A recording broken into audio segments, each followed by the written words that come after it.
Matiang'i, who was in Tot and Kapsoar to access and assess the ongoing operation to flush out bandits in the Kerio Valley, said intelligence reports had implicated security officers in the frequent attacks experienced in Elgeyo Marakwet, Baringo and West Pokot counties. We have taken a range of decisions. Some of them include replacement of the team leaders that we have here, and we are bringing in fresh team leaders. We have put the chiefs in Tiati particularly on notice because of some measure of complicity on the part of some of our administrators. I will not lie about this. Some of our administrators clearly are guilty of dereliction of duty. The Interior CS said there was evidence that police officers and chiefs in the counties repeatedly failed to act on the information shared by credible sources or, in other cases, actively abetted cattle rustling and banditry in the larger North Rift region. We are going to have an unprecedented operation here. And the residents of this place, I have even told the elders I met here, it is going to be a painful experience. I cannot lie to anybody. It's going to be a painful experience. But we are going to go after these people with maximum fire and maximum force, because that is the only option left for us. This as we hope that security is restored in those areas and Kenyans get to continue their normal lives. Now, the preliminary audit report of the voters register has revealed that there are 246,465 dead voters on the record. According to the Independent Election Boundaries Commission chairperson of Chebukati, there were also 481,711 duplicate records and 226,143 voters registered with identification cards that don't validly belong to them. Chebukati further revealed that 164,269 were registered with invalid identification documents and passports that have to be addressed prior to certification and publishing of the register. 164,269 registered voters with voter records which have invalid documentation, IDs and passports. These are documents of identification which are not recognized as per the Kenyan records.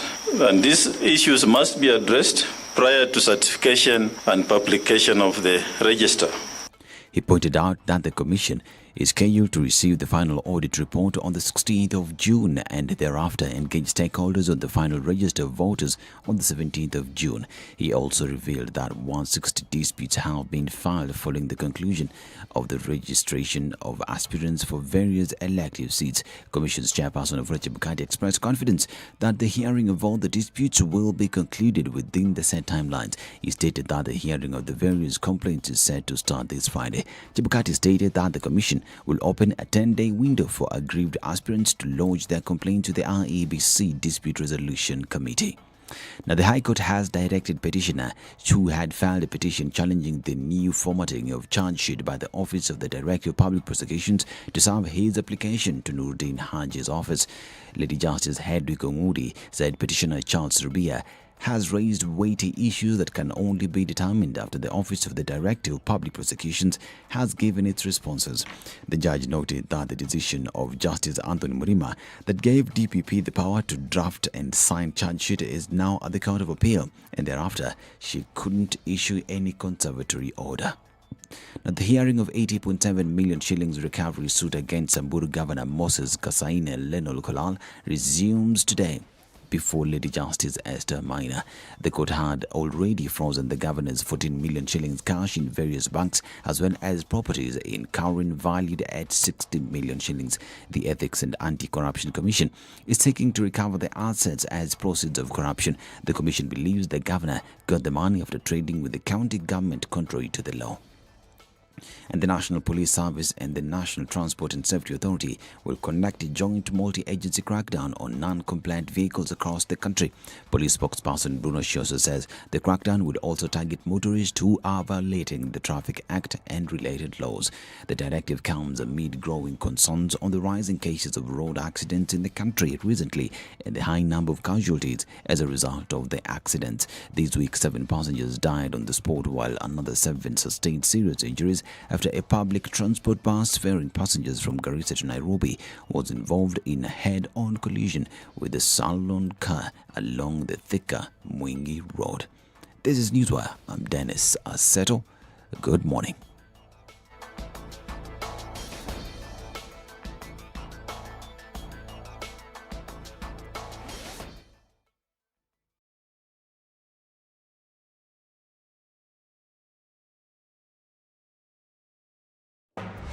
The following takes place from 6 a.m. to 10 a.m. every weekday on SpiceFM. This nation has never healed genuinely from the 2000-2008 violence. We've never had a healing process. We've swept it under the rug.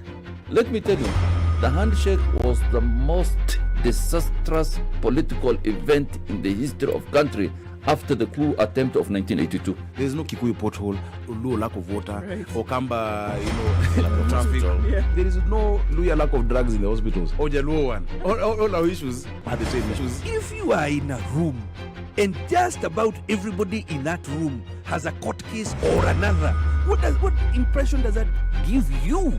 What are you saying? Why haven't you done it in the last 20 years? But they're telling us, like August, some miracle is going to happen. My friend, I want to tell Kenyans you'll be in for a rude shock. The Situation Room, Kenya's biggest conversation.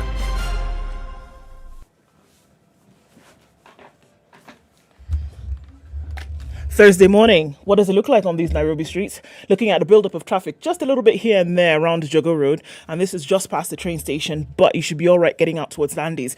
And then at Kamkunji roundabout, you see a little bit of a spot of traffic, but nothing too bad. It's picking up on the Thika Superhighway. We'll see a little bit just at the Pangani underpass.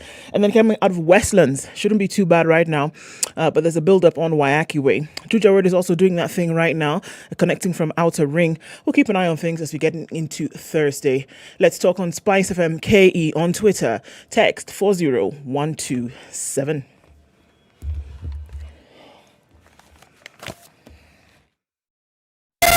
Spice FM, Malindi.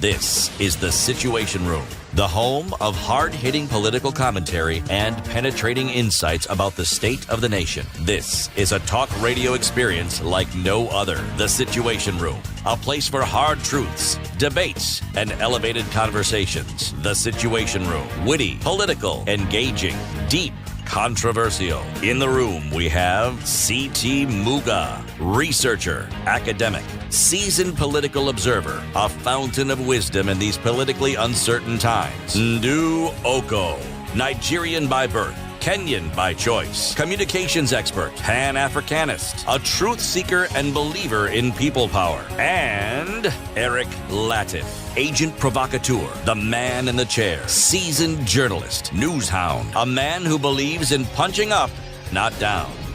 This is the Situation Room. It's 7 minutes after 6 o'clock. The only way to start Good your morning. day. That's how I came and found myself alone here in the room. Don't know where these men have gone to, but here I am.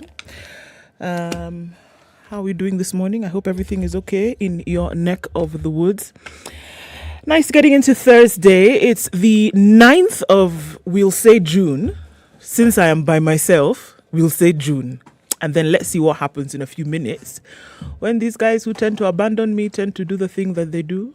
But for now, it's the 9th of June and it's Thursday. We're getting into the end of the week. Some great conversations lined up for you this morning. My name is Ndu. And there's one City Muga. City, how are you? I'm very well, thank you. I have decided to hear you say that your message this morning has to be in tune with the song. You abandoned me. Precisely. Love don't live here anymore. Yes. Ndu. Yes. So you do traffic? What is it? I did. You've done traffic? Yes. So traffic came and went. Ednah, undu amefanya traffic kweli? We brother. Thank you, Ednah. Thank you. Leo ni Thursday. Bwana. So, what you're going through is permissible. We were just here. Just outside here. You know? And we wanted you to do traffic, and then Ednah plays that thing. Ding, ding, ding, ding, ding, ding, ding, ding. City Muga. Ding, ding, ding, ding. Then you do Masalam. Yeah? All that has happened. All those things happened, mon ami. Mon ami, c'est fait. Ouais. Pour the pass. Good morning. How are you doing, though? Mimi? Mimi, fine, thank you. Uko fine, thank you, wewe. Okay. Na wewe, City? I'm very well, thank you, sir. Very well, sio? Sister, I'm very well, thank you. Hey, brother. Ni sawa. Karibuni. There was something I was supposed to ask you. It will come.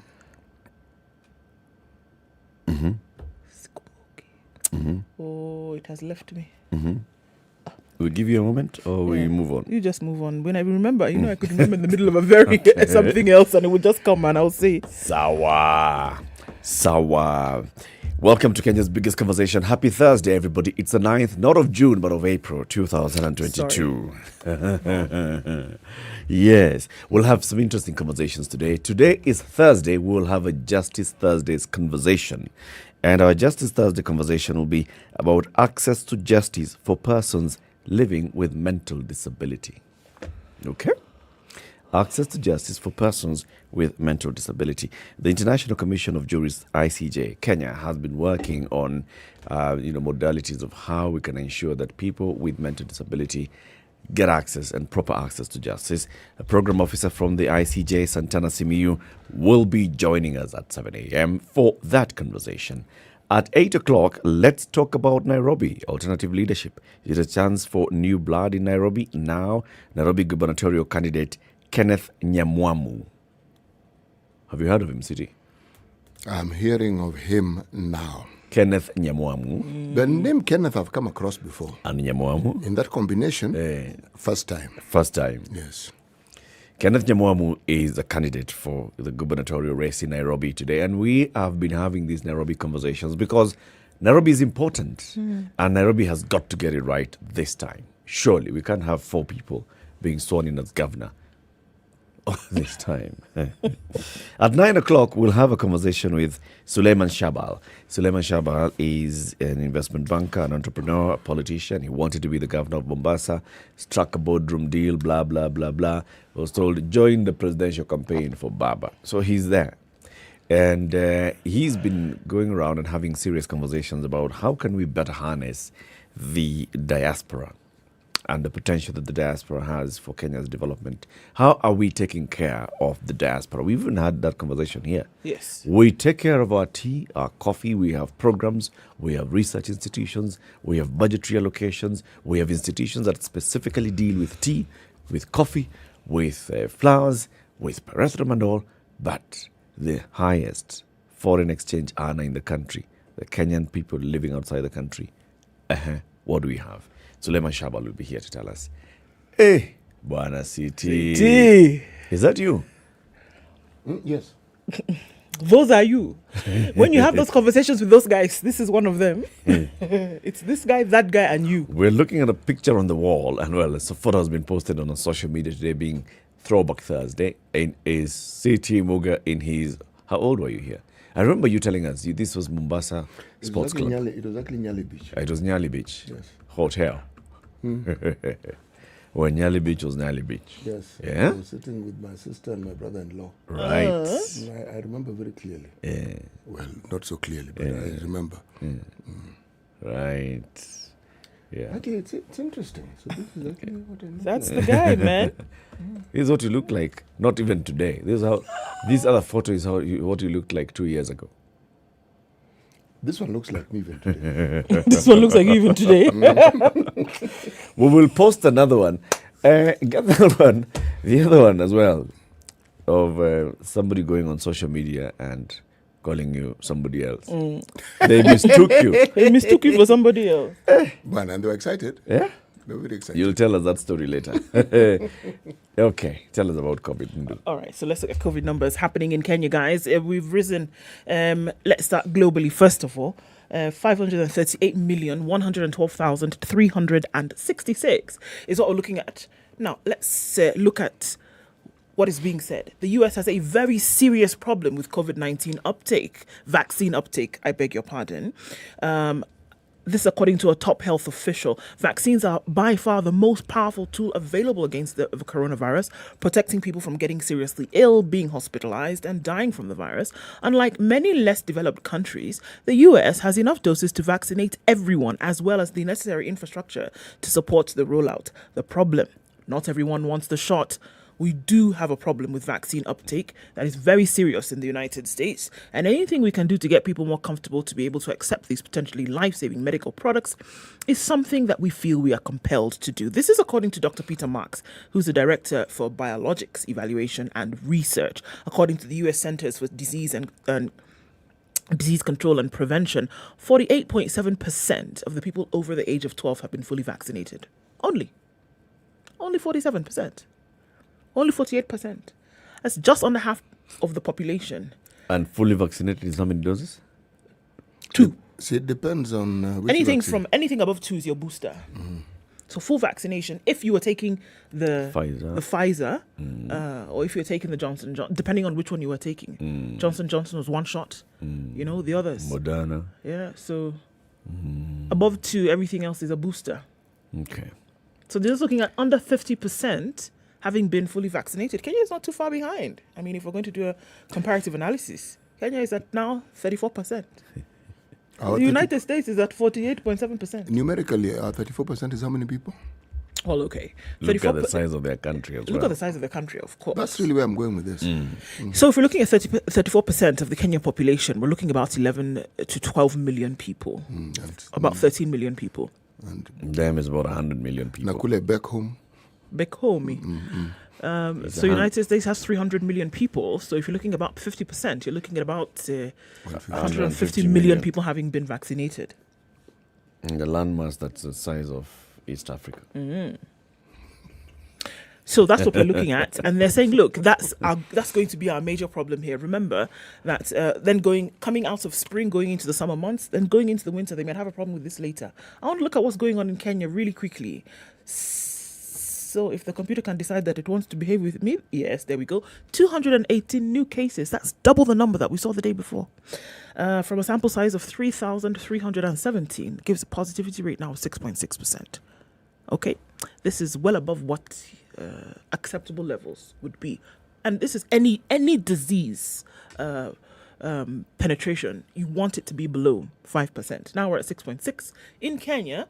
And again, the sample size is relatively small.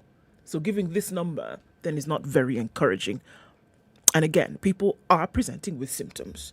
Flu-like symptoms, that's what's happening. Tested positive for COVID-19. Ministry of Health is still saying, please, and please, go out, get vaccinated. Vaccines are available in the country. Good thing is that the number of deaths is still low. Very now low. It's what? Zero. So another day of 0 recorded deaths. The only recorded death we saw was on Saturday, and that was, after 11 days. So, yes. Okay. 18 minutes after 6, we are online. SpiceFM KE on YouTube and Facebook. If you're online, say hello to us. We'll be saying hello to you shortly when we do our usual morning roll call.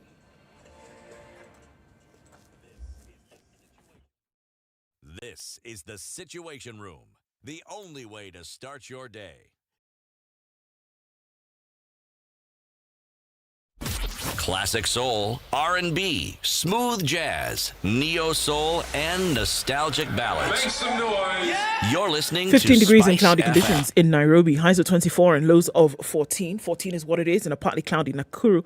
We'll see highs of 22 and lows of 13. It's 13 degrees and cloudy in Nyeri. Highs of 23 and lows of 13. And we're also looking at 13 in Eldoret. Mostly cloudy conditions, going to highs of 22 today and lows of 11. It's raining in Mombasa at 25. We'll see highs of 29 and lows of 24. 29 will also be the high recorded in Malindi, where it's currently 26, I beg your pardon. That would have been interesting if it was 66. And rain showers this morning in Malindi. It's 18 degrees and cloudy conditions in Kisumu, highs of 27 and lows of 18. And Kakamega is cloudy at 15 with highs of 25. All right, into Kampala, it's mostly clear at 17, highs of 25, and we'll see highs of 31 in a partly cloudy Dar es Salaam, coming down to lows of 22. It's 9 degrees, slightly warmer in Johannesburg today. Clear conditions, highs of 19 through today and lows of 5. It's raining in Lagos at 26, highs of 30 and lows of 25 today. Kinshasa is clear at 21, highs of 31. Let's look out into Beijing where it's cooled slightly. It's 21 degrees and sunny going into afternoon Thursday. We'll see highs of 28 and lows of 18. Clear conditions in Paris for now. There is a thunderstorm warning for later though. Highs of 20 and lows of 13. And it's 13 degrees and clear conditions in London. We'll see highs of 20 back down to lows of 13. And we'll round things off in New York where it's 22 degrees and mostly cloudy Thursday night coming into Wednesday night. Coming to Thursday, we'll see highs of 29 and lows of 20.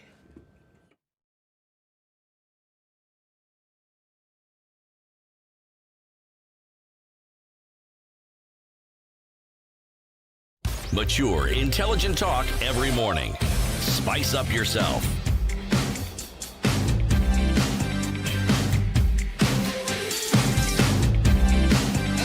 Mornings done right. 94.4 Spice FM, Good Nairobi. morning, all. Evelyn Grant is listening from the Gambia. Did you know that the Gambia, in terms of size, is 15 kilometers across? As in, you could drive to back and forth in an hour. 15 kilometers? The entire country. As in, we can do 2 expressways. That's right. And you can say, I traversed the country. True story. So why is it a country? What is the problem? What was Is it? there, is there, which country is there was it carved from? prerequisite that you must say the country must be? No, we don't. No, not necessarily, because It just in and out like this in West Africa. Call So it a it's shaped city. like this. Or a principality. It's a country, man. Sovereign state with the president and all the trimmings. Sheesh. population Evelyn of? Oh, very Okay. small. I don't think. There's I a think population. Just under. They're not up to a million. They're not up to a million. Uh-huh. They're feisty people. Evelyn says good morning. Dagi Oguta says good morning as well. Tuned in from Kisumu. It's been a long time. Where have you been? Colin Skiptai Kipsat said good morning. Present. Been present though. Stealth. From Bamburi, that's Frankie Odur. It's a fresh baridi. Freshy barida. What are those? Good morning. Get with the program. Clearly I'm not. Lorna says, Ivan Sumbeo is tuning from Busia. And good morning from Kisumu. That's where Tieno is tuned in. Kimi Lily is locked. Berin says, good morning, Ndusiti and Latiff. What I come to? Hey, wamekam. Mukwana Kagota says, good morning, team. Sky says, hello. Willie Bazoo says he's tuned in. And Birunda Kitale. And from Kisumu, that's where Adams John is. Jack says, good morning. Tuning from Oyugis is where Alex is.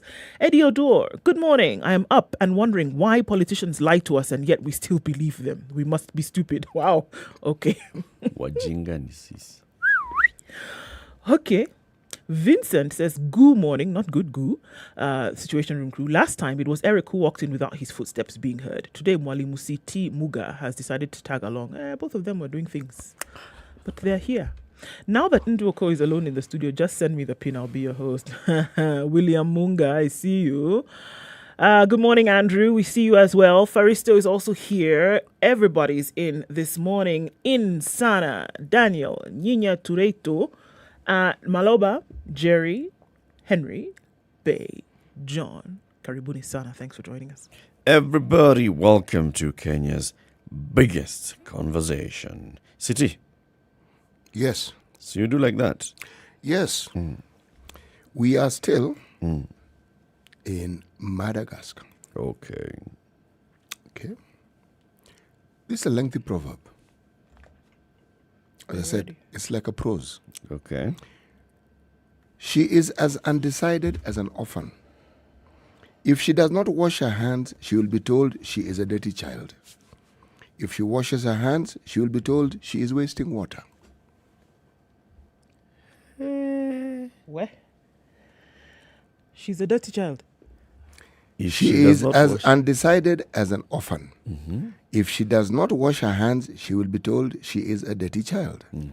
If she washes her hands, she will be told she is wasting water. Okay. I understand the second part. The first part of being undecided as an orphan. As undecided as an orphan is what I don't get. The connection between the other two. I can see that, like, sort of, she's as mistreated as an orphan. Yes. You know, you're tossed back you're and forth. Doomed, whether you do it, you do it. Yeah. You're doomed if you don't. Yes. Doomed if you do, doomed if you don't. Wash Yes. your hands, you're wasting water. You don't wash your hands, you're dirty. So it's like being treated like an orphan. Yes. In Kiswahili, we would say hana chake. Mnyonge hana chake. Hana chake. I'm waiting for you to say the thing that chake means. Joke. You don't have your own nkem, like in my land you say nkem. Yes, exactly. Okay. Yes. Okay. You don't have Nkem. Nkem Dilim. That's my own. Yes, that in Kem Dilim. That's the That's one. your cousin's name, by the way. That's Jackie. Okay. Thank you for the proverb. Let's look at the newspaper headlines. www.standardmedia.co.ke. Premium content. So this one is a video story. In fact, it's also been posted online. Ruto's ex-classmate recounting exciting primary school life with William Samoei Arap Ruto. Chebatip recalls how they hid books from the DP and his earlier struggles. So you want to find out the people who know the man from those early days, you go online and you'll find that. It's a video story. Ruto's ex-classmate recounting exciting primary school life together. What's in the papers? The end of the 12th Parliament is what is splashed on the front page of the Standard today. The National Assembly will today break without a return date unless recalled for a special sitting. The House, inaugurated on the 31st of August 2017, has had its ups and downs and has come under sharp scrutiny over the conduct of its business. So this is covered on page 4 and 5, but just some tidbits there. The goodbye session after today, MPs can only convene again if the Speaker recalls members for a special sitting. MPs will have a morning session from 9:30 a.m. today where they will bid each other farewell, things of emotions. MPs' term ends immediately. The new members of the 13th Parliament are sworn in. The Senate, on its part, adjourns sittings sine die on Thursday. Okay? So now, what is this telling us? They're going home, finally. They're basically going home. Their work here is done. All right. We are going home. We are finishing. And this has been an eventful 12th Parliament, according to the leader of Minority, John Mbadi. Although the 12th Parliament will be adjourning indefinitely, it, however, does not strip serving members their legislative role until the next Parliament is sworn in. This means they can be recalled anytime should members feel that they have some pressing or unfinished business. Is Uhuru meant to address them for one last time? He's meant to address them. One final speech. Yeah. So it could be then that they're called back to the House for his final, remarks to them. But it is meant to happen. That he's supposed to address them finally. But no more business. But no more House business. If you're waiting for any new law to pass, it passed.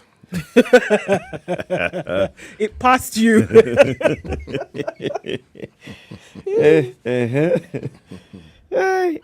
What's been the performance of the 12th Parliament? Isn't that the question? Overview of the 12th Parliament.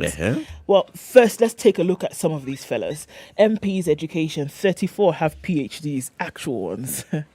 134 at least have master's degrees, 10 have at least 2 degrees, and 140 MPs hold diplomas. There have been first-time MPs. There are 1, 2, 3, 4, 5, 6, 7, 8, 9, 10, 11, 12 first-time MPs. And then there's MPs distribution from Jubilee to ODM, Wiper Independent, and the Amani National Congress. And others have less than 8 in terms of representation. Right. Women elected are 23, nominated are 5. Women representatives, of course. Woman representatives are 47. Men, 267 elected and 7 nominated. The question then that comes, what has been the performance of the 12th Parliament, and have they been able to come out with a stellar record in terms of what they've been able to do? I know that there's been a lot of criticism and it's been ridiculed in terms of them being a parliament that was in the pocket of the executive. And, that has come up not once, many, many times. Many MPs themselves saying that they have been held captive, that they've been in a state of capture, that they only then did what they needed to do. It was during this parliament that we also saw that there were men and women who were stripped of their duties, majority, minority to nothing. Right. And others then were replaced, at the call of the ruling party or the dominant party being Jubilee by their head, the President Uhuru Kenyatta. That happened. There's been losses as well here and there. lost few MPs, few members of parliament to death. Unfortunately, that has happened as well. The one thing that is going to stick out like a sore thumb is the raising of the debt ceiling. That parliament allowed this within this 12th parliament 4 times. The last one having happened just the other day to 10 trillion. That this raising of the ceiling happened 4 times in 5 years. And that is probably what will stick out as a blur on the image of the performance of this 12th parliament. So just looking at the ups and downs in terms of what happened and looking forward to what may happen with the 13th. We should actually do some proper analysis of this particular parliament so we know what to expect from the next parliament. Yeah. There's members of parliament who served for many years. Well, the person who was preparing this, compiling this and doing made a the mistake graphics, there. Aye. 22 minus 20? 2. So, 22 minus 2002 minus 19. How many years is it since 1997 to now? Oh, good Lord. 1997, 30, 1997 to now? 97. Huh? 25. 25. Right. 25. Yeah, 25 years. Sure. There are people who've served for 25 years. 5 Maina terms, Kamada, Adan Keinan, Naomi Shaban, Jimmy Angwenyi, Gideon Conchella, Katole Betito. No. Up to Jimmy Angwenyi. Those ones have been in parliament since 97. Then the others who've been in parliament since the 2002 one. Well, okay. So yeah, they had some experience. Did they bring it to bear? And many would argue, I mean, just looking at these numbers, probably the most educated parliament that you've seen in 25 years, right? And so the question that CT asks often is, did we see this expertise then being exemplified in some of the things that they did, in some of the legislation that we saw being brought through? Did we see that they used their expertise to say, let's now make laws that will benefit this country with what we have on our shoulders in terms of learning and knowledge? There are those who will argue. And practice. And practice, indeed. That really is the heart of the matter, the practice. Because, again, even if you argue in favor of practice and you argue in favor of enacting laws, and yet it doesn't manifest itself in the betterment of people's lives, then you have to ask the question, what exactly do you mean by what you say Absolutely. that you did a sterling job? And it's not just the proverbial law degree that members of parliament have here. I mean, we're looking across board. Architects, doctors, finance experts. These existed in the 12th parliament. Yes. We'll look at them one by one. Let's take a break. 27 minutes to 7. How are the roads looking like? Let's find out.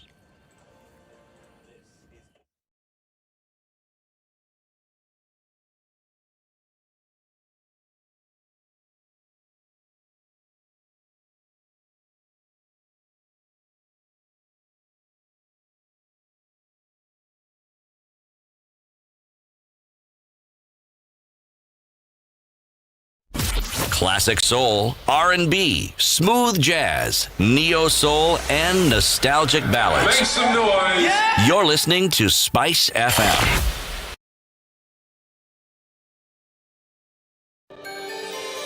Are you looking for employment and are tired of sending job applications without any response? Gone with no response? Tarmacking is now a thing of the past thanks to Skiza. Dial star 811 star 1 star 21 hash and subscribe to a ringback tune that reflects your qualifications only for 1.5 bob a day. And your callers will know your credentials and send you opportunities they come across. Set the tone with Skiza.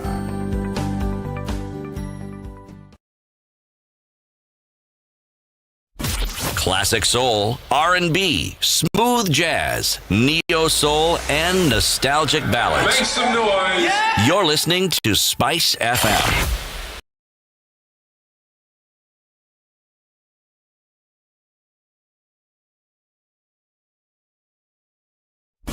Classic soul, R&B, smooth jazz, neo soul, and nostalgic ballads. Okay, so the Superhighway has done some magic, and that's just in half hour. We're seeing that traffic is building up as you get to the Pangani underpass. Coming off of Kiambu Road, it's likely to build up in a very short time because we're seeing that action coming off of the Superhighway. So folks are doing what? They're going round and getting in through Ridgeways and then trying to come out through Kiambu Road.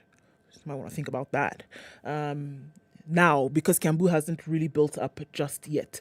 Limuru Road, Muthaiga, that whole area doesn't look too bad right now. James Gishuru is piling up. We're seeing in and outbound traffic, folks trying to connect with Waiaki Way. You're going to get out towards Ring Road Westlands without too much of an issue, at least for now. Let's look at industrial areas. Which usually is a headache at this time of the day. Jogo Road is what is giving off those vibes right now. Let's look a little bit further northeast. Juja Road coming then into the city. Muranga Road is looking all right. So you're going to get to that roundabout to the Globe Cinema overpass and you should be okay as well. Outer Ring not looking bad either. We're looking at some traffic coming off of North Airport Road. Manyanja is doing the thing, joining with Outer Ring. But that's just your normal 6:30 morning traffic. We'll take a look in half an hour and see what happens. But plan ahead, folks. You never know what will happen on these Nairobi streets. Let's talk SpiceFM KE on Twitter. Text 40127.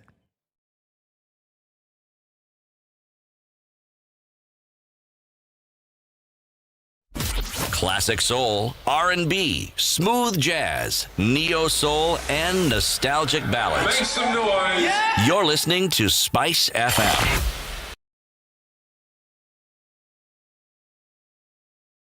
Mature, intelligent talk every morning. Spice up yourself.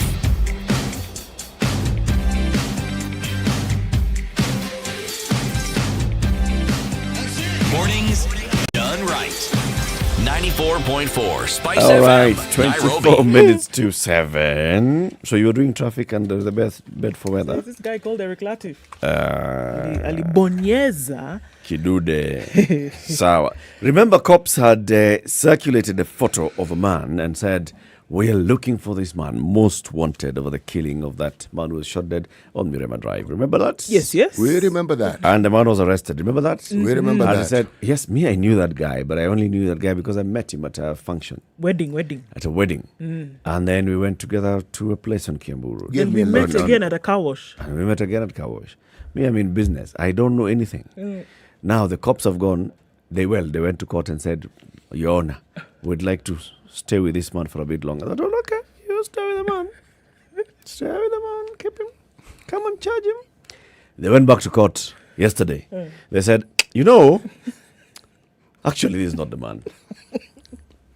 This man, Your Honor. CIA, wacha tu aende. The DCI has dropped murder charges against a man who police suspected of being involved in the daylight shooting of a man at Mirema Drive in Nairobi. Detectives investigating the killing of Samuel Muvota told the court that they had completed investigations, but they did not find any evidence linking Dennis Karani Gashoki with the chilling murder on the 16th of last month. As a result, the DCI and the prosecutor have asked the Nairobi Senior Principal Magistrate Caroline Jage to release the suspect who's been in their custody for 14 days. Since there is no evidence linking this suspect to the alleged murder, the court hereby releases him and closes the file on the application that sought to detain him pending investigations. The prosecution also informed the court that they had preferred 6 charges of stupefying against Gashoki, in which he was accused of getting more than 3 million shillings from his victims after drugging them. Gashoki was charged in Makadara law courts with the offense of stupefying. Anafanya watu pubafu.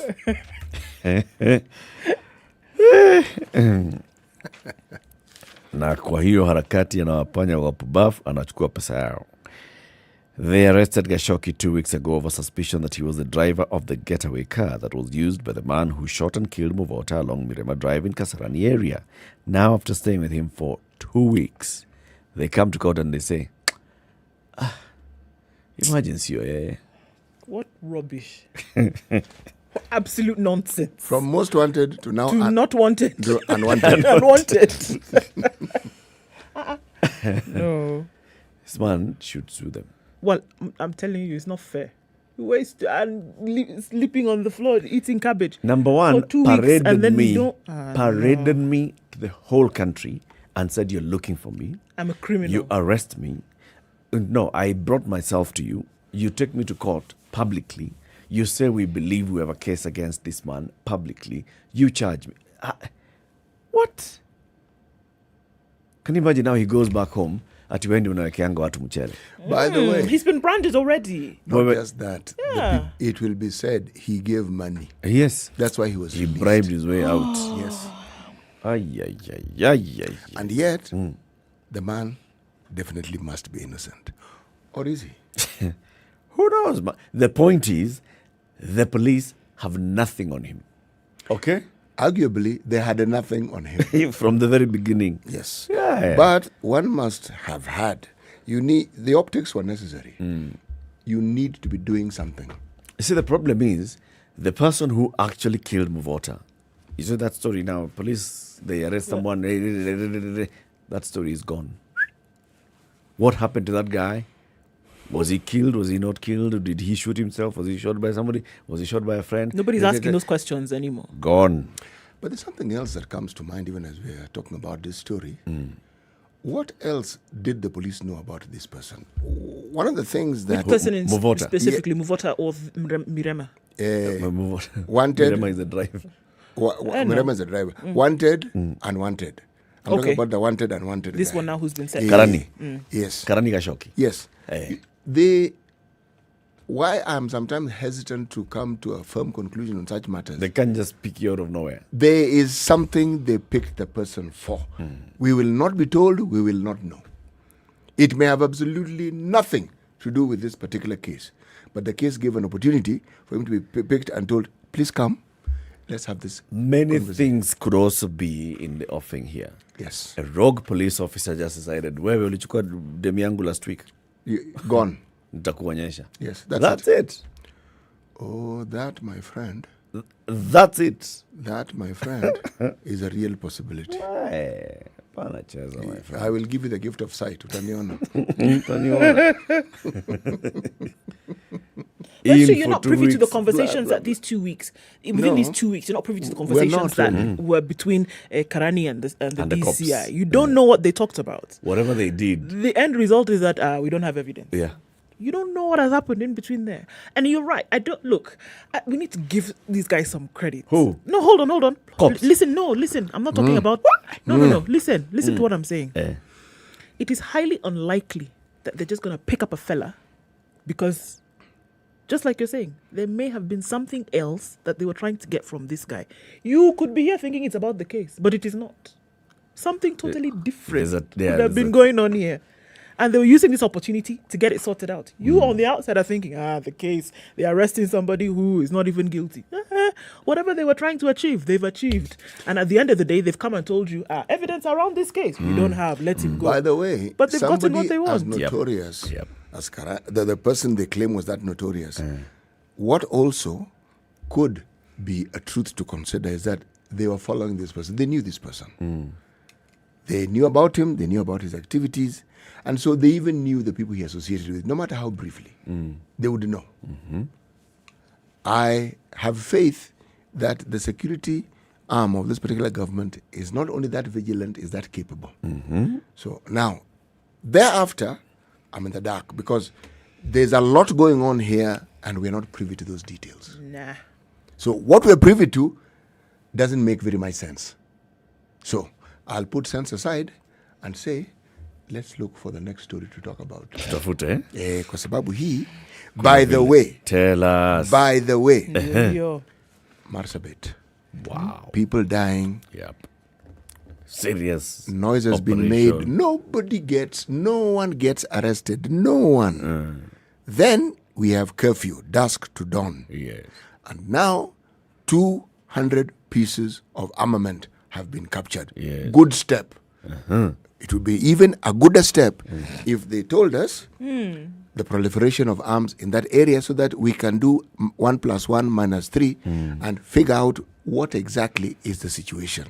But why did I start with Marsabit? Curfew, serious progress, definitive. You can now walk about, you can go about doing your business.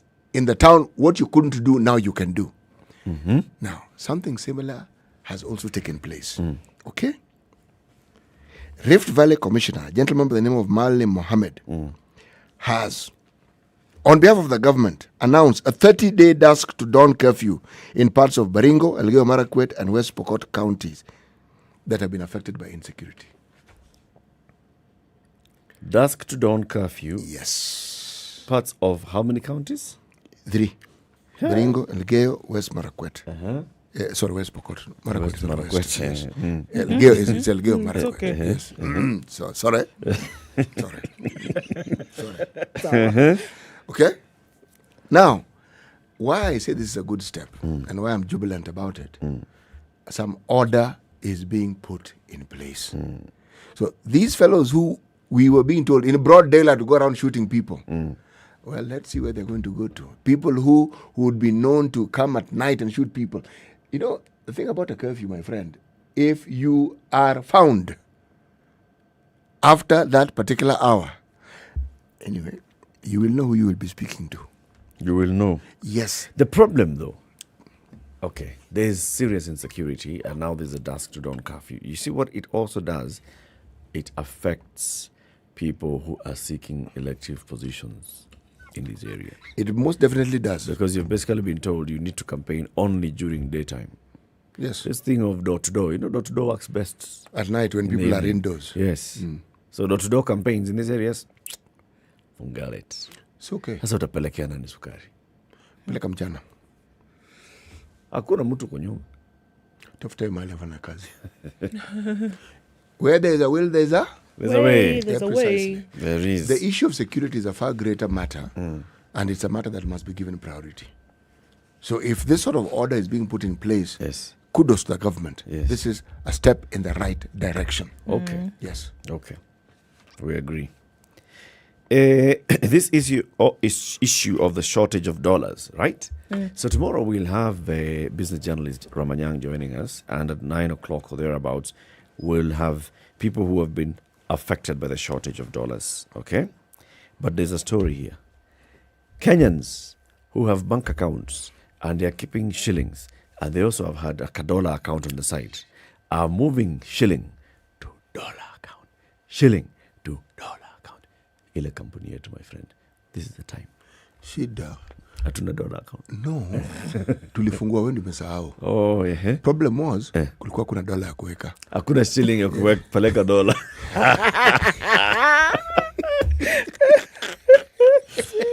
Cash in dollar accounts held by Kenyans surged to a high of 811 billion shillings equivalent, even as the country continues to grapple with the shortage of the greenback.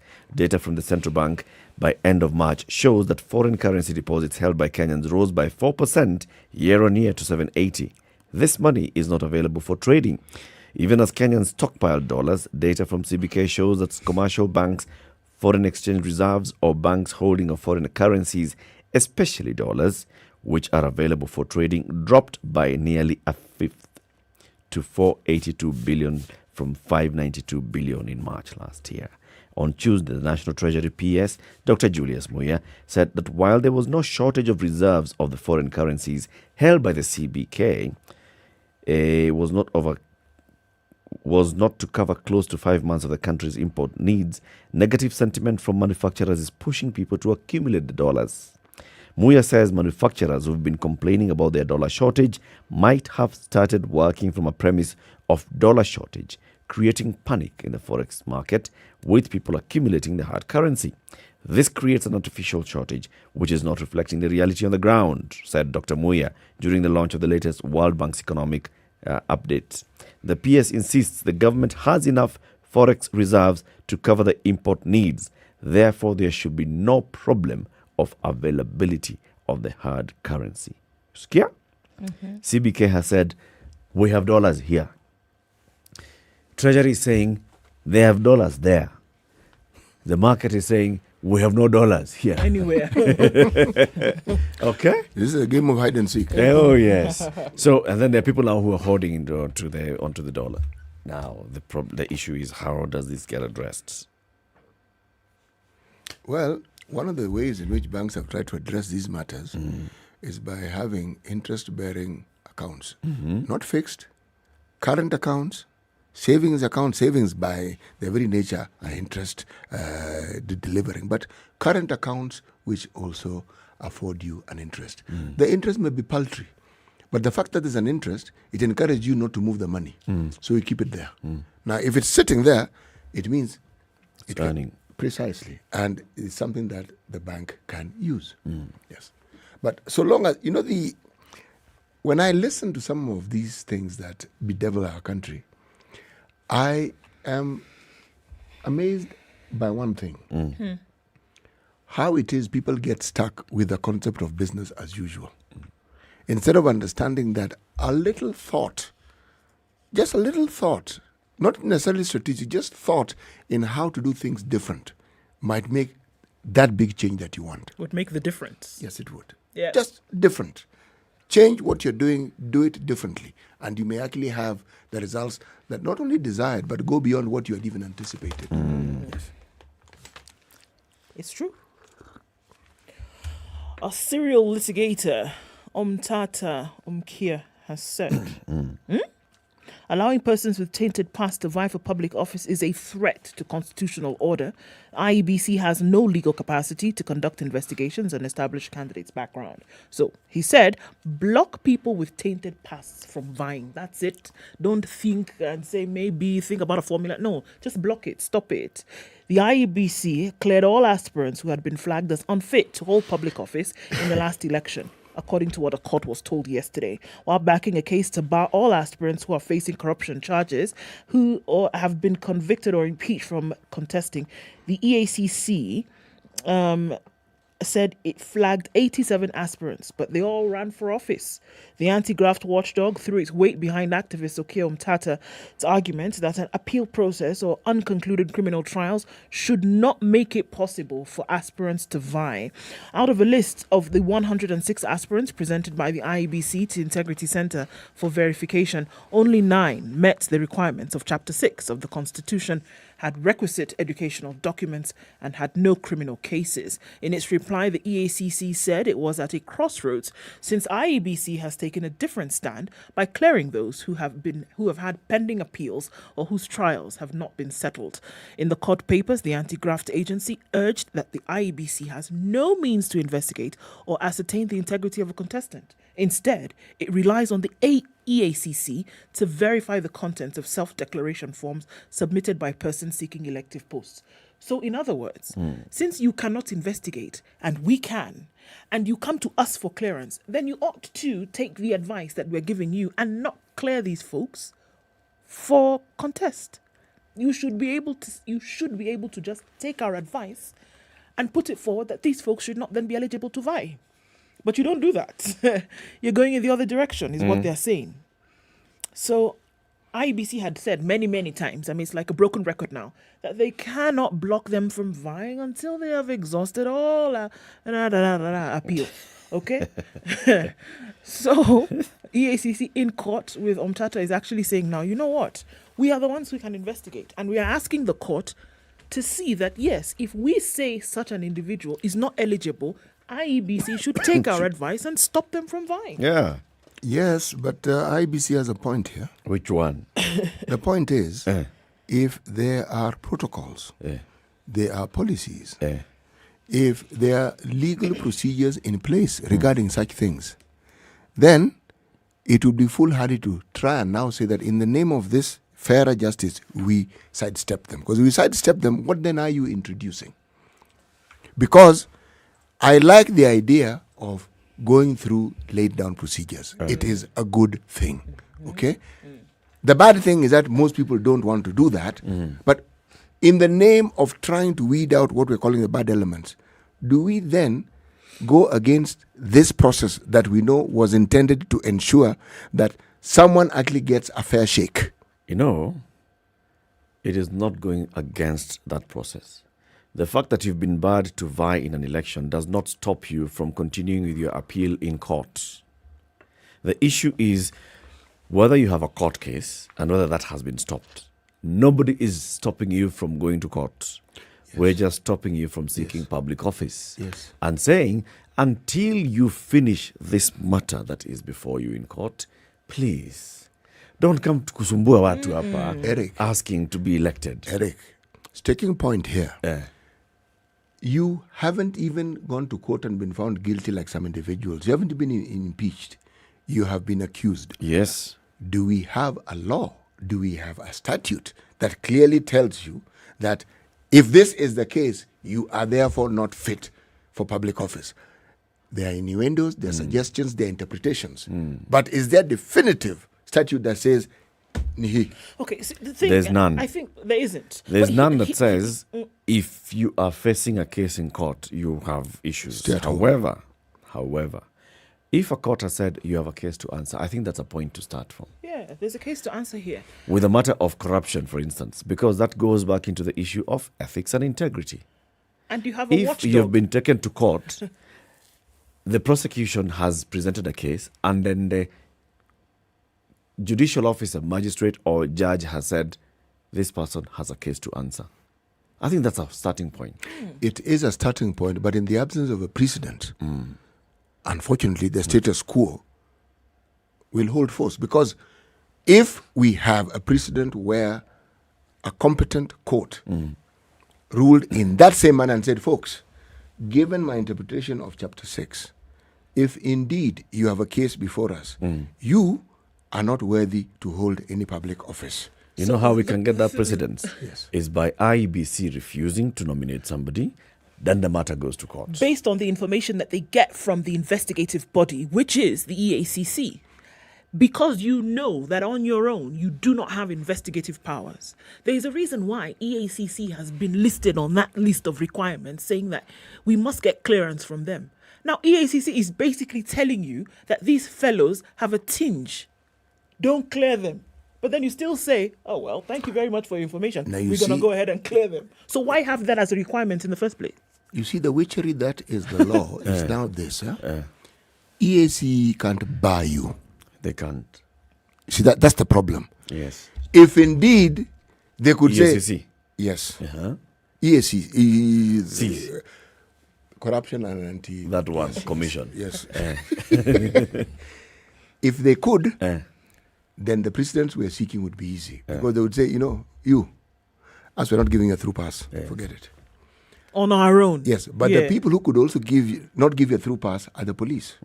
Because clearly, you don't have good conduct. By the time a security investigative arm is saying this about you, but we cannot give you a certificate of good conduct. And a certificate of good conduct is a requirement. Yes. So there are ways. But if the other arms of government or the other departments of government don't play ball in ensuring that these things are piled up, or are we saying that these things are piled up, this person doesn't have a clearance letter, doesn't have a certificate of good conduct, and yet IEBC is still giving them a through pass? If this is the case, then I would argue with you that IEBC ought to. They ought to. IEBC is a final gatekeeper. IEBC has a mandate to manage the election. They do. IEBC has the mandate, the only organization that has a mandate to nominate candidates for elections. They are the only ones. To clear people and say, you have been cleared to vie in this election. They seek input from these other agencies. They do. The EACC, the KRA, the certification, it's called what?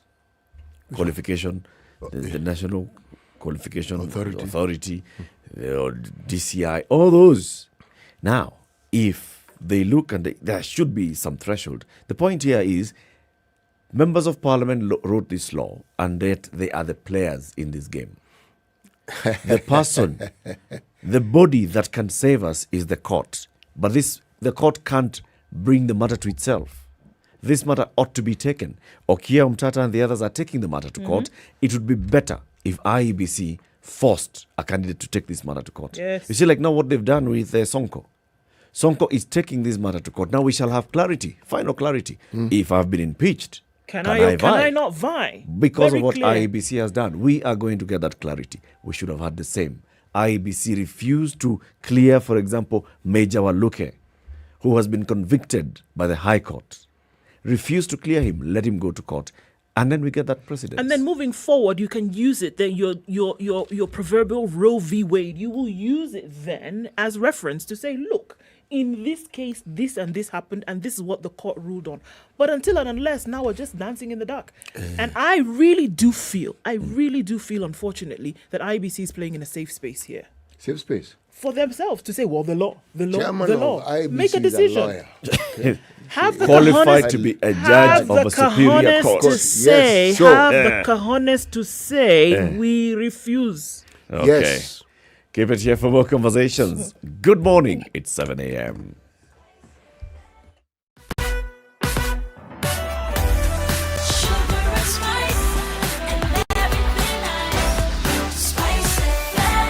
Spice up your life. The latest news from around the world. 94.4 Spice FM. Interior Cabinet Secretary Fred Matiang'i has ordered the overhaul of security teams in Kerio Valley as part of measures to end frequent attacks as it visited the families of 3 children killed in a bandit attack in Total, Market County last month. Matiang'i, who was in Total Kapsoar to assess the ongoing operation to flush out bandits in the Kerio Valley, said intelligence reports had implicated security officers in the frequent attacks experienced in Elgeyo Marakwet, Baringo and West Pokot counties. We have taken a range of decisions. Some of them include replacement of the team leaders that we have here, and we are bringing in fresh team leaders. We have put the chiefs in Tiati particularly on notice because of some measure of complicity on the part of some of our administrators. I will not lie about this. Some of our administrators clearly are guilty of dereliction of duty. The Interior CS said there was evidence that police officers and chiefs in the counties repeatedly failed to act on the information shared by credible sources or in other cases actively abated cattle rustling and banditry in the larger North Rift region. We are going to have an unprecedented operation here. And the residents of this place, I have even told the elders I met here, it is going to be a painful experience. I cannot lie to anybody. It's going to be a painful experience. But we are going to go after these people with maximum fire and maximum force, because that is the only option left for us. This is we hope that whatever is being done returns peace and normalcy in the affected areas. And the preliminary audit reports of the voters register has revealed that there are 246,465 dead voters on record. According to the Independent Election Boundaries Commission chairperson Wafula Chebukati, there were also 481,711 duplicate records and 226,143 voters registered with identification cards that don't validly belong to them. Chebukati further revealed that 164,269 were registered with invalid identification documents that have to be addressed prior to certification and publishing of the register. 164,269 registered voters with voter records which have invalid documentation, IDs and passports. These are documents of identification which are not recognized as per the Kenyan records. And these issues must be addressed prior to certification and publication of the register.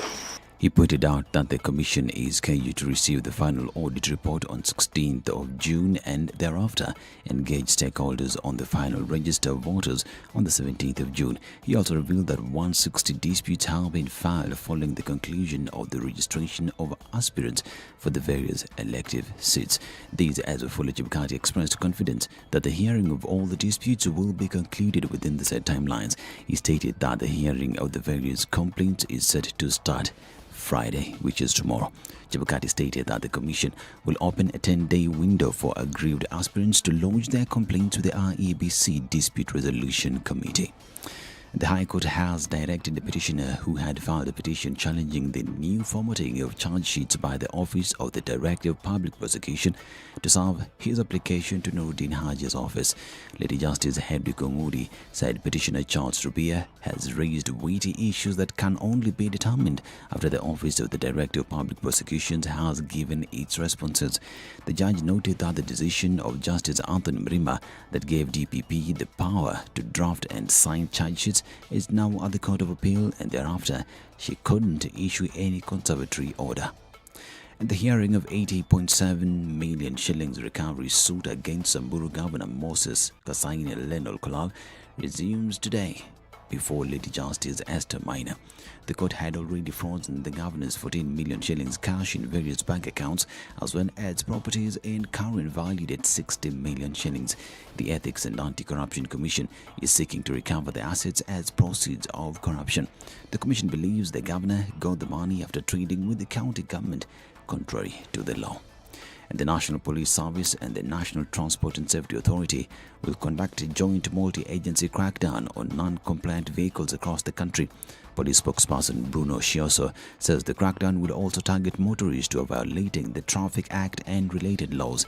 The directive comes amid growing concerns on the rise in cases of road accidents in the country recently and the high number of casualties as a result of accidents. This week, 7 passengers died on the spot while another 5 sustained serious injuries after a public transport bus ferrying passengers from Garissa to Nairobi was involved in a head-on collision with a saloon car along the Thika Mwingi Road. This is Newswire. I'm Dennis Aseto. Good morning.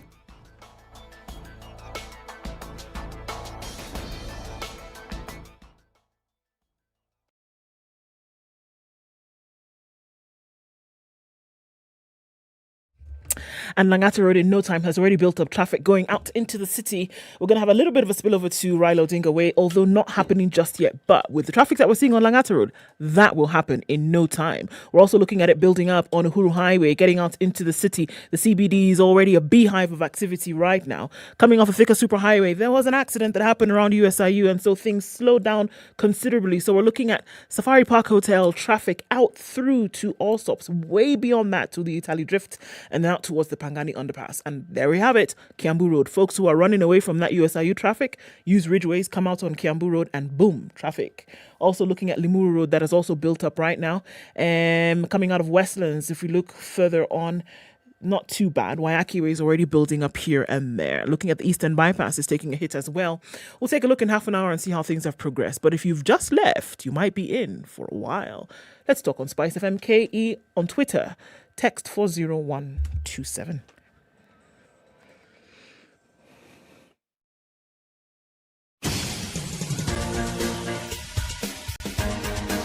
This is The Situation Room, the home of hard-hitting political commentary and penetrating insights about the state of the nation. This is a talk radio experience like no other. The Situation Room, a place for hard truths, debates, and elevated conversations. The Situation Room, witty, political, engaging, deep, controversial. In the room, we have C.T. Muga, researcher, academic, seasoned political observer, a fountain of wisdom in these politically uncertain times. Ndu Okoh, Nigerian by birth, Kenyan by choice, communications expert, Pan-Africanist, a truth seeker and believer in people power, and Eric Latiff, agent provocateur, the man in the chair, seasoned journalist, news hound, a man who believes in punching up, not down. This is The Situation Room, the only way to start your day. 9th day of April 2022. Welcome to the second hour of Kenya's biggest conversation, The Situation Room. We are live on SpiceFM and also on YouTube and Facebook. We have a guest in the studio. It's Justice Thursdays. We'll have a justice conversation. Before we welcome and introduce our guest, let's hear the day's proverb. Yes. Story in the name of a proverb. It's a story. It's a prose in the name of a proverb. She is as undecided as an orphan.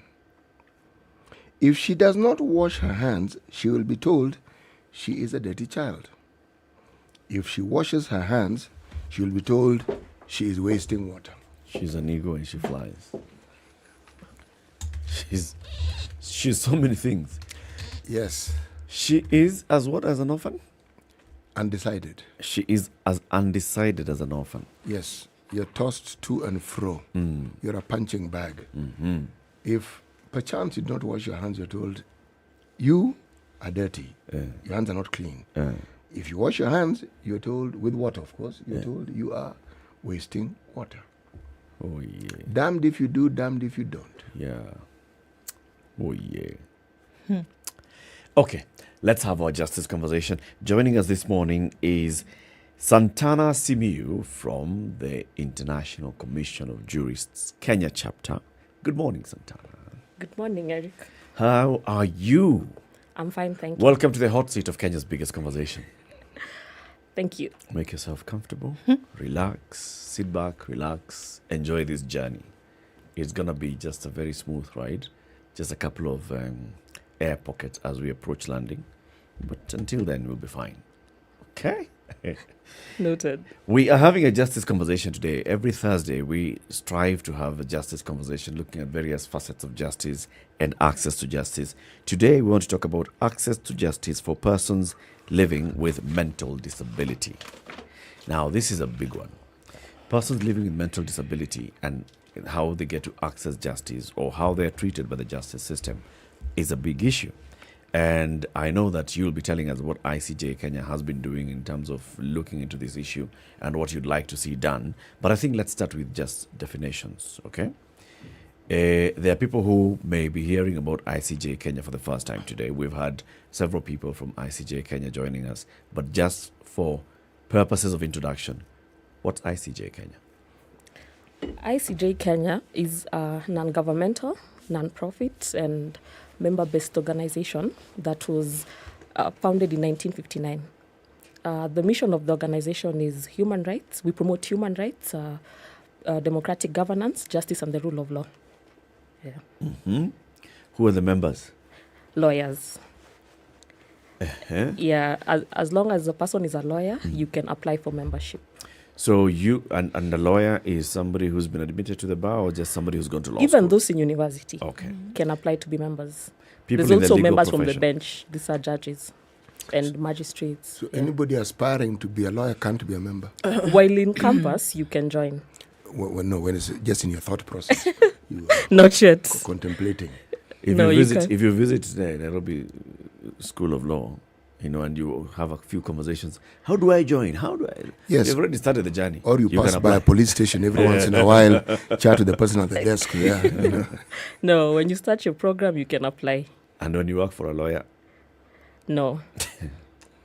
It doesn't suffice. Okay. So your mission is to promote human rights and justice. Yes. So let's talk about this one of persons with mental disability. First of all, how do we define mental disability? I mean, how do we know who we are talking about? Mental disability can either be intellectual so intellectual are the ones who are born with it. Mm-hmm.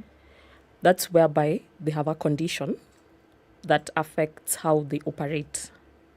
So they have a psychological impairment. Mm-hmm. But that's from so an intellectual disability is when it's from birth. Okay. So a mental disability is one that comes later. Mm-hmm. Even something like depression is a mental illness. Mm-hmm. So mental disability usually come later. Intellectual disabilities are the ones that people are born with. Okay. Yeah. But in this case, we're talking about both cases. Yeah, both cases. Both intellectual and mental disability. Yeah. And does it have to be certified by a medical profession that you are living or you have a mental disability? Yes, it has Or to. can you insulting someone No. suffice? Okay. You have to be diagnosed with it. Yeah. So, I mean, if we could just, go straight to it. So, some of the things that we're talking about, the intellectual disabilities we're speaking of, things like autism, yes, cerebral palsy, things like this, yes, that then would say you will not be able to function as normal, whatever normal could be these days. I mean, you can go across threshold. Yeah. But what is then deemed to be normal? Some of those disabilities, that's what we're talking about now. So the things that come later, when you talk then about mental disabilities, are the things then can be brought about by, lifestyle, yes, the depression that we're talking about, alcohol, drug abuse, and things like this. Yeah. Okay. So some could argue that later on, these mental disabilities or incapacity come about as a result of choices that are made, whereby the intellectual disabilities you had no hand in at all. Is that the case? Yes, that's the case. Okay. Yeah. The mental disabilities come later in life. It can be as a result of your lifestyle, but also it can be external factors. Right. For example, like depression, it's due to your socio-economic situation. So it's not per se by your own fault. Sure. Yeah. So, Okay. So when you talk about now people with mental disability and how they access justice, what are the challenges that they go through? The first challenge that they go through is the limitation in their legal capacity. Mm-hmm. So legal capacity is the ability for a person to exercise their rights and obligations as provided in the law. And everybody's supposed to have legal capacity, but persons with mental disability have challenges in exercising their legal capacity because of the discriminatory attitudes in society against them. So it's believed that they can't make decisions in matters that affect them. And this can be seen in the current Mental Health Act, 1989, the one that they are seeking to amend. There's a provision that provides for guardianship orders. This is whereby the court makes an order that another person can manage the property of a person with a mental disability. And this goes against the Convention on the Rights for Persons with Disabilities because it provides that states should refrain from denying persons with any sort of disability their legal capacity. Instead, it provides for supported decision making. This is whereby they have a person who respects their wills and preferences and helps them to communicate to third parties. And in turn, also, this person explains to the person with a mental disability the choices that they have at hand. But what the Act currently provides for is called substituted decision making. This is whereby you get into the shoes of the person with a mental disability and make decisions for them. So you disregard their decisions. Without necessarily consulting them. Yes. So the judicial officer is not required to confirm that you've actually consulted with the person. Yes. With the mental disability. Yes. So there's a case of Wilson Morara whereby Justice Majanja said that persons with mental disabilities are viewed like objects of social protection rather than subjects of the law who have rights and obligations like the rest of us. Like everybody else. Yeah. So that's the first challenge, limitation in legal capacity. And if your legal capacity is limited, then how do you exercise your rights? So even in court, when you appear, the first thing you're supposed to show is your sanity. Even when you, in the court documents, let's say an affidavit, you swear that you have sound mind. So once the magistrate or judge just notices that you have that impairment, the hearing is usually postponed. But I'll move to the next point and explain that further. The legal technicalities. There's a lot of legal technicalities as provided by the Criminal Procedure Act. The Criminal Procedure Act provides that once the judicial officers notice that you have some sort of psychological impairment, they usually postpone the hearing. If it's an offense whereby you can be given bail, you'll be released on bail, but with sufficient security. But if it's an offense that you can't be given bail, this is mostly the capital offenses such as murder, robbery with violence. So in such a case, the judicial officer will determine where you'll be detained, and most of the time it's in prison. And then they write a report to the president. This is what is provided in the Criminal Procedure Code. They write a report to the president, and the president is supposed to make a decision on where you'll be detained, whether it's in prison or in a mental health facility. So once they make that decision, the judicial officer will give orders for warrant. If you had been released, you'll be arrested. And so you'll be detained either in prison or in a mental health facility. And you'll stay there until when the president makes a decision on that matter, or if the court summons you again. Or there are cases where the head medical officer in that institution, whether it's prison or the healthcare facility, they write a report to the ODPP that you've improved, your condition has improved, and you're capable of making a defense. So once that report is written to the ODPP goes to court. And when it goes to court, so he's supposed to tell the court whether this person should be released or whether the case should resume.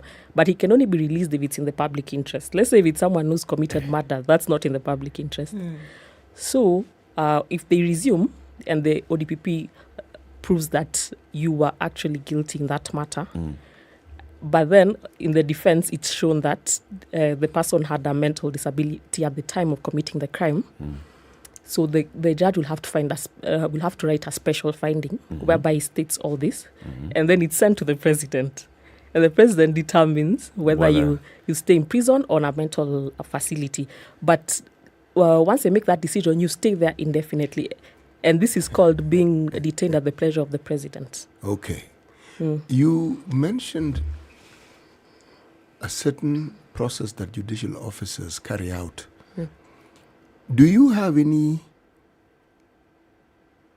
process, any procedure that enables judicial officers to be trained in matters of mental health so that they can reasonably determine that someone's state of mind is unsound or is in need of assistance. So what usually happens currently is when the judicial officer has sufficient reason to believe that Okay, explain this sufficient reason. What is it that comprises this sufficient reason? he can see how a person is behaving, and so he'll make an order, she will make an order that the person goes for an assessment, and that's with a psychiatrist. But the process is flawed, like I was saying, because they'll go and they'll stay there for some time, and then they'll go back to court. And when they go back to court, they're treated as if they've come for the first time. They're appearing before it for the first time. And if, again, the judicial officer has some reason to believe that this person still can't make a defense, that process repeats. It is actually extremely flawed. Because we are saying that the judicial officer is using their legal training and their experience to determine the mental state or the mental health state of an individual. Now, there are very many mental conditions that don't exhibit in any untoward way. There's nothing, they're not going to strip naked and start running around the court, you know. They're not going to shout at people. They behave, as we say, like normal people, and yet they are definitely not okay. I mean, there are many, things like, bipolarism, for example. Unless they were in an extreme situation, you wouldn't see somebody acting different. However, the condition could make them do something that was really terrible. But having a normal conversation with somebody, unless you did the scientific investigation, you would not be able to know, or the behavioral investigation, you would not be able to know, and you can't tell that by merely looking at somebody. Or case in point, let's say, for instance, you are a judicial officer and you've been evicted from your house. And if you're male, your wife has left you, and you come, just a scenario, and you come to work.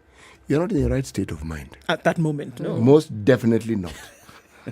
Or judge, if I have a panic attack. The magistrate in this case. Yeah, the magistrate in this case. Yeah. Now, and here are issues being brought to you.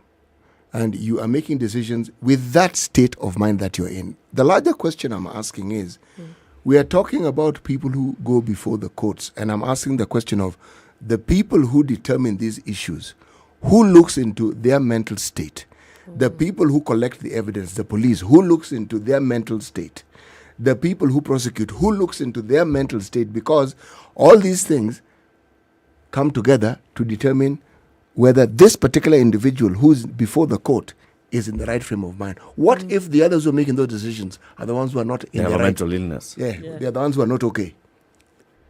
Yeah, currently there's no part of the law that provides for the judicial officers themselves or police to be assessed. However, we know particularly police suffer from mental health conditions because of the nature of their job. And these days they're coming out and saying that more and more. And I think the National Police Service has programs for their welfare now. Yeah. So when someone, like you're saying, a judicial officer will just make an observation and get a sense that this person may be having a mental illness. What do? Do they then say that I'd like you to go for some psychiatric test? Or do they just make the next decision based on their observation? No, they make an order that the person should go for psychiatric test. Okay. Yes, so that's when they go and they go to the health facility, and it can even be a detention facility, whereby because there's still medical officers in the detention facilities. Okay. And then the medical officer will write a report to the prosecution. The prosecution then goes and presents in court, particularly right when they see this person is capable of making a defense. Okay.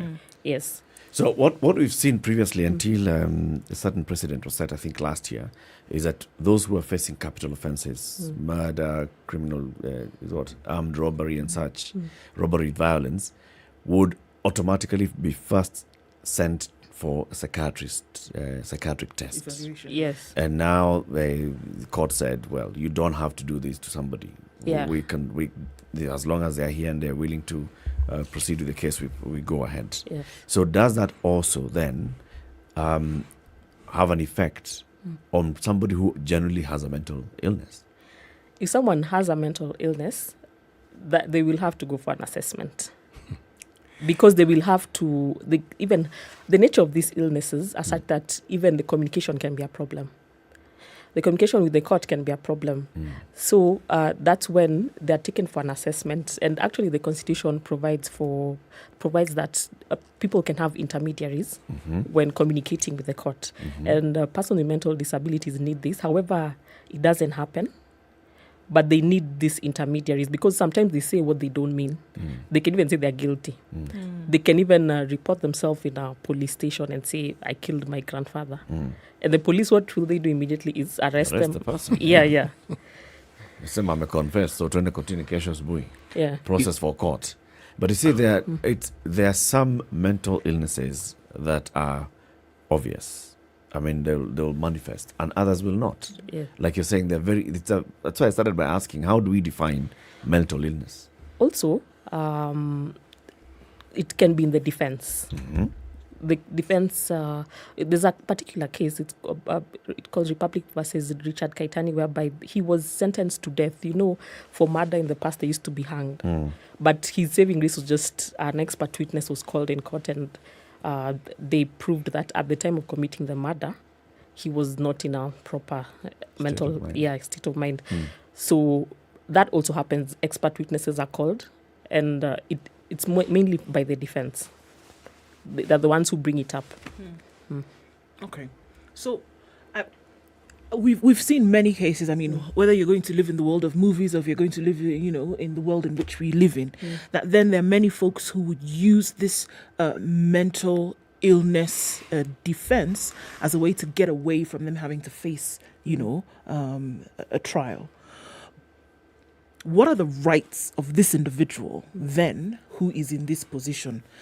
Because you've said, until and unless the president decides on this matter, this person could remain in detention or remain in a mental facility for God knows how long and waiting for and the trial is still waiting. No, if that one... or what happens in this case? What rights do they have? So the detention at the pleasure of the president, usually if you've been found guilty, and it's proved that at the time of committing the crime you had a mental health condition, right? You'll be detained at the pleasure of the president, and it can be either at a hospital or the prison. Indefinitely. Yeah, indefinitely.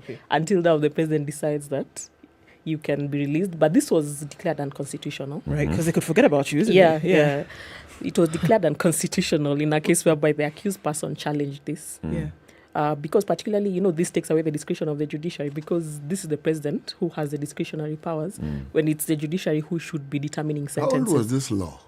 This one where the president is the one who decides whether... The Mental Health Act 1989, the one that is being repealed, it's very outdated. It had a lot of coercion, and it was not in tandem with the current constitution. Yeah. Okay, so what rights then are they? What rights do they have? Whether it is before... Because we've also seen that, somebody for whom charges have been preferred will then say they need the mental health assessment. So let's say this individual then is found to be unfit mentally. What are their rights at that moment? They still remain a guest of the state, as it were, while they continue with this evaluation, whether they go on to treatment. What can they have? So what rights are theirs? How are they protected under the law? What happens, first of all, they have fair trial rights just like everyone. But one challenge that we're seeing is they're usually detained in prison rather than they need to be detained in a mental health. They need to go to hospital. That's what they need. Yes. But they'll be detained in prison while the assessment goes on. And then that's when the medical officer keeps reporting to the prosecution, telling them the condition is improving, they can resume trial. But then the problem with this process is it can go around in circles, because it can go to court, and if they see it's still not fine, they send them to a psychiatrist again, and then you see it go, and then the psychiatrist now after some time tells the prosecution now they're fit to go for trial. So what happens in most cases, the prosecution can adduce evidence to show whether they're guilty or if they're not guilty. And then that's when, if it's proved that at the time of committing the offense they had a mental condition, that's when now they're either detained in a hospital or the prison at the president's pleasure. But this has been declared unconstitutional. Let's take a break. Okay. It's coming up to 7:30. This is Kenya's biggest conversation. Santana Simeo from the ICJ Kenya is with us. This is the International Commission of Jurists Kenya chapter. We are having a Justice Thursdays conversation. Access to justice for persons with mental disability. ICJ Kenya has published an access to justice manual for persons with mental disabilities. Let's look at the contents of this particular manual next, and also to try to understand, so what are we trying to correct and how are we correcting it, and does this actually serve the purpose? Reminding you about istiqbalkenya.com. istiqbalkenya.com. This is a company, Santana, that has over 60 years experience in manufacturing furniture. Quality. Home furniture. Quality. With 60 years, even if you didn't have some quality at the beginning, surely. You'll acquire it. You acquired it by now. Beautiful Turkish furniture. They are now available in the country. They are in Nairobi, along Mombasa Road. They are at the Village Market. And then they're also in Nakuru at Westside Mall in Nakuru. If you go to istiqbalkenya.com, you can select some beautiful furniture. And then they'll deliver it to your home. Within Nairobi, within Nakuru, all you need to do is go there, shop. And right now, between now and end of July, you go purchase 40% off. Discount. Sheesh. 40%. Wow. 40%. Time to do that makeover. Okay? Think about it. Let's take a quick break. We'll be back shortly. Good morning.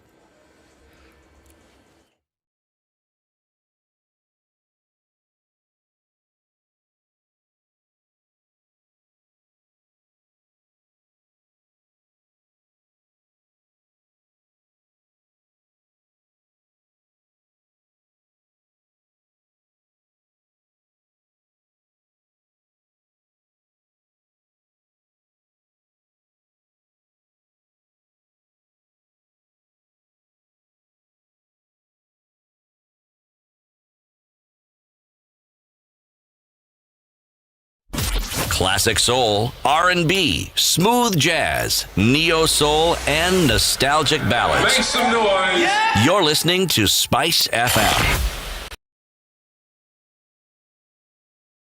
Are you a recruiter looking for the ideal candidate? What if we told you there's an easier, faster, and unbiased way to hire? Forget all the time wasting and costly hiring mistakes and instead focus on reviewing the best suited candidates from the start. Sounds good, right? We offer you a seamless recruitment portal and access to our thousands of job seeker profiles to suit your hiring needs. In just a few clicks, you will be able to select the best candidates ranked by real data.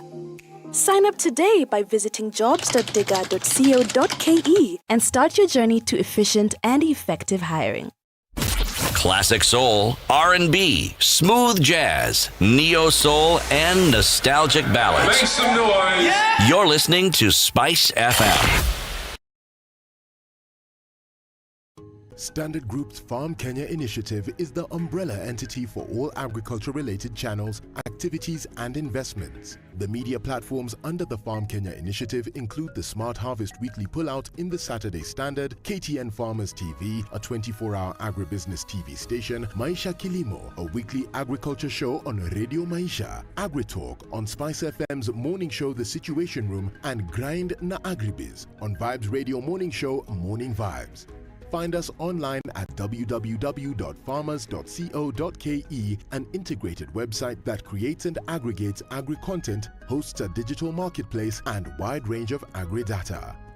Other platforms include specialized events such as the annual Mkulima Expo, quarterly Farmers Kenya Breakfast, and dedicated social media platforms at Farm Kenya 254. Farm Kenya, working to secure your growth.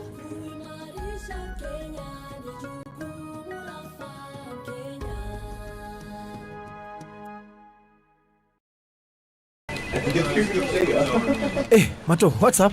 You're not yourself today, man. Just a little push and pull with my taxes. I'm moving to court to challenge some tax claims from the KRA. Easy, man. Have you considered talking to them before, taking this long judicial route? What do you mean talking to them? It's a KRA, for heaven's sake. Yo, listen. The KRA has established an alternative dispute resolution mechanism which is faster, flexible, confidential, and above all, provides a win-win outcome for all parties. Wait. As in, I can actually engage KRA out of court? Oh, yes, and it's free. Now, able get that gloom off your face and go talk to KRA today. For more information on KRA's alternative coming out dispute in resolution. Nairobi. We'll see highs of 24 and lows of 14 today. 15 degrees and sunny conditions in Nakuru. Highs of 22 and lows of 14. We'll see lows of 13 in the sunny Nyeri at 13 at the moment, going to highs of 23, and 22 will be the high in Eldoret, where it's mostly cloudy at 13. The rain continues in Mombasa at 24, highs of 29 and lows of 13, and it's also raining in Malindi at 26, which will go to highs of 29. 19 degrees and cloudy conditions in Kisumu, highs of 27, and we'll see highs of 25 in a cloudy Kakamega.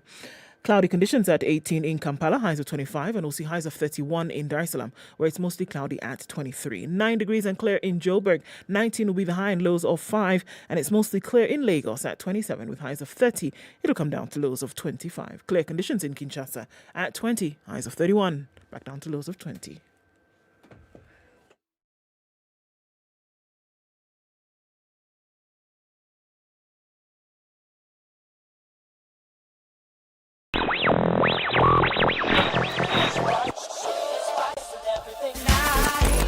Still continues on the Thika Super Highway this morning, and it's looking really messy as you get towards at Roy Sambo Junction, and it doesn't look good past that either. Survey through to Wangari Maathai is really, really heavy with traffic, and we're looking at bumper to bumper inbound traffic. In and outbound traffic on Kiambu Road. Today, folks were running away from that accident on Roy Sambo, then coming through Ridgeways and out towards Kiambu Road, and then you meet with Muthaiga Square, where there's more traffic. Also looking at bumper to bumper traffic in and outbound on Limuru Road, coming off of Westlands a little bit here and there. But then we're looking at the eastern part of the city going off towards Jogo and that other direction, and it's quite heavy as you come off Jogo Road. Also Lunga Lunga in and outbound traffic as you get to the Likoni interchange on Mombasa Road. Keeping an eye on things for you. Let us know what's happening where you are. Talk to us on SpiceFM KE on Twitter. Text 40127.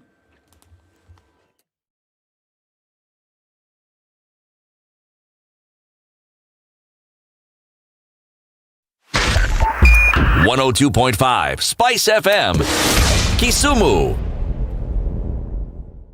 Mature, intelligent talk every morning. Spice up yourself.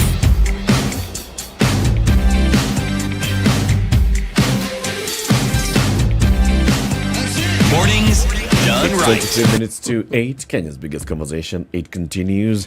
In the room is City Muga, Okoh, Eric Latiff, and our guest today, Santana Simeo, Program Officer at the International Commission of Jurists, Kenya Chapter. We are having a Justice Thursday's conversation, access to justice for persons with mental disability. So there's work that you've done at ICJ Kenya. Tell us about the work that you've done and now the manual that you've released. We've developed a manual which is an access to justice manual for persons with mental disability. This is how it looks. I believe the camera is that side. Yes. Yeah. So the manual contains a legislative framework relating to persons with mental disabilities. It contains the challenges that they face in the justice system. It contains also the symptoms of the different mental health conditions. However, it's not exhaustive because I was advised that there are more than 300 by the psychiatrist that was one of the persons developing the manual. And there's also the referral mechanism and recommendations. So the reason we developed this is in order for duty bearers to be aware of the challenges that the persons with mental disabilities face in the justice system. Yes, and it has various recommendations to the different duty bearers. Yes. What are the key recommendations? So it's to different duty bearers. If I can begin with maybe the NCAJ. Okay. That's the National Council on Administrative Justice. This is here you find all the leaders in the justice system, and their mandate is mainly to ensure that there's a coordinated approach in administration of justice. So I think they can play a role in sensitizing the different justice stakeholders on the plight of persons with mental disabilities. And then also the judiciary. If we look at Section 55 of the Mental Health Act, it provides that the Chief Justice should develop regulations regarding the procedure in court when a person with mental health condition is involved. Then also Article 50 of the Constitution provides that you can have an intermediary in court. So there's also need for rules around that, how and when you should have an intermediary. And then also there's the Kenya Prison Service and the National Police Service, particularly the Kenya Prison Service. There's need for comprehensive health care within the prisons for these persons, and also for them to provide psychotherapy upon the request of such persons, and also for them to conduct regular checkups on these persons. Okay. So prisons should actually have like some hospitals and clinics within them. Yes. But I thought they did. They do, but I don't think the checkups have the expertise. One thing also I've not mentioned is the total number of psychiatrists in Kenya are 125. 125? Yes. Full stop? Yes. Okay. So there are very few, knowing that we have a population of 54.9, the last census, as of the last census. So you can see the ratio of psychiatrists vis-a-vis the population. So... Okay, but then their services are augmented by other mental health professionals, clinical psychologists, counselors, because not every mental condition requires the sort of intervention that only a psychiatrist can provide. But that's just an aside. What you're doing is not only noble and timely, but it's something that requires lauding. What I need to understand is there anything that you have set in motion to help people within, say, the prison services, the police service? You know I'm going with this one. Prosecutors, court officers. So we just developed the manual and we launched it in May. However, we have had one sensitization forum with the Kibera Court Choosers Committee. And in the Court Choosers Committee, all the different stakeholders sit there. That is, whether it's the bench, prison officers. All of them. Yeah, so that's what we plan to do with this manual. And one thing that was coming out from that forum was that the prisoners and police need sensitization on this. Yeah, because also the police might, since at the point of arrest, they may not be able to communicate with these persons. Sure. And these persons may not be saying what they mean. Yes, so actually also intermediaries should be used even in police stations. It may be ambitious, but it can, even a county can have one intermediary because, this is rare cases. They'll be used rarely. Actually, it's not even one. You see, as I said, the health practitioners don't begin and end with psychiatrists. There are many other people who are trained in just fundamentally diagnosing and understanding these things. Okay? Now, beyond sensitization, as in you sit people in a place, you get them to understand, there's the everyday practice. Now, perhaps including within the services of the police, they may exist. Within the courts, they may exist. Within the prisons, they may exist. But people who are trained in this, so that when a case, the police service, the individuals who are there to ensure the security are not the ones who are burdened with this process. Somebody who actually has the training and understanding but works within the police force. The prison service, the courts, so that at short, when you have such an issue, you say, could you ask one so to come along, so that they listen to this thing, so that even as we make a decision, we have expert. It is one or two other employees within the system, but somebody with expertise. Has this process, is this something ongoing? Is this something that has been thought of? Is it something that is in the plans, in the, as we say, pipeline? I don't think it's in the pipeline. But that would be the most ideal, and those are one of the things that we hope to do with the manual in the future, because we plan to have a lot of advocacy forums using the manual with the relevant duty bearers. And the issue of the intermediaries is a very crucial one, because the role that they play will be very crucial in the justice system in terms of communication between whether it's the court and the accused person, whether it's police and them. However, even though you have an intermediary, you still have to have maybe a family member or someone to support your decision making. Well, would you say across board that there's a fundamental understanding, or at least an acknowledgement, that this is a problem? because then attitude, I think, in this plays a critical role for the individuals who are handling said individual, or for the system that's handling said individual.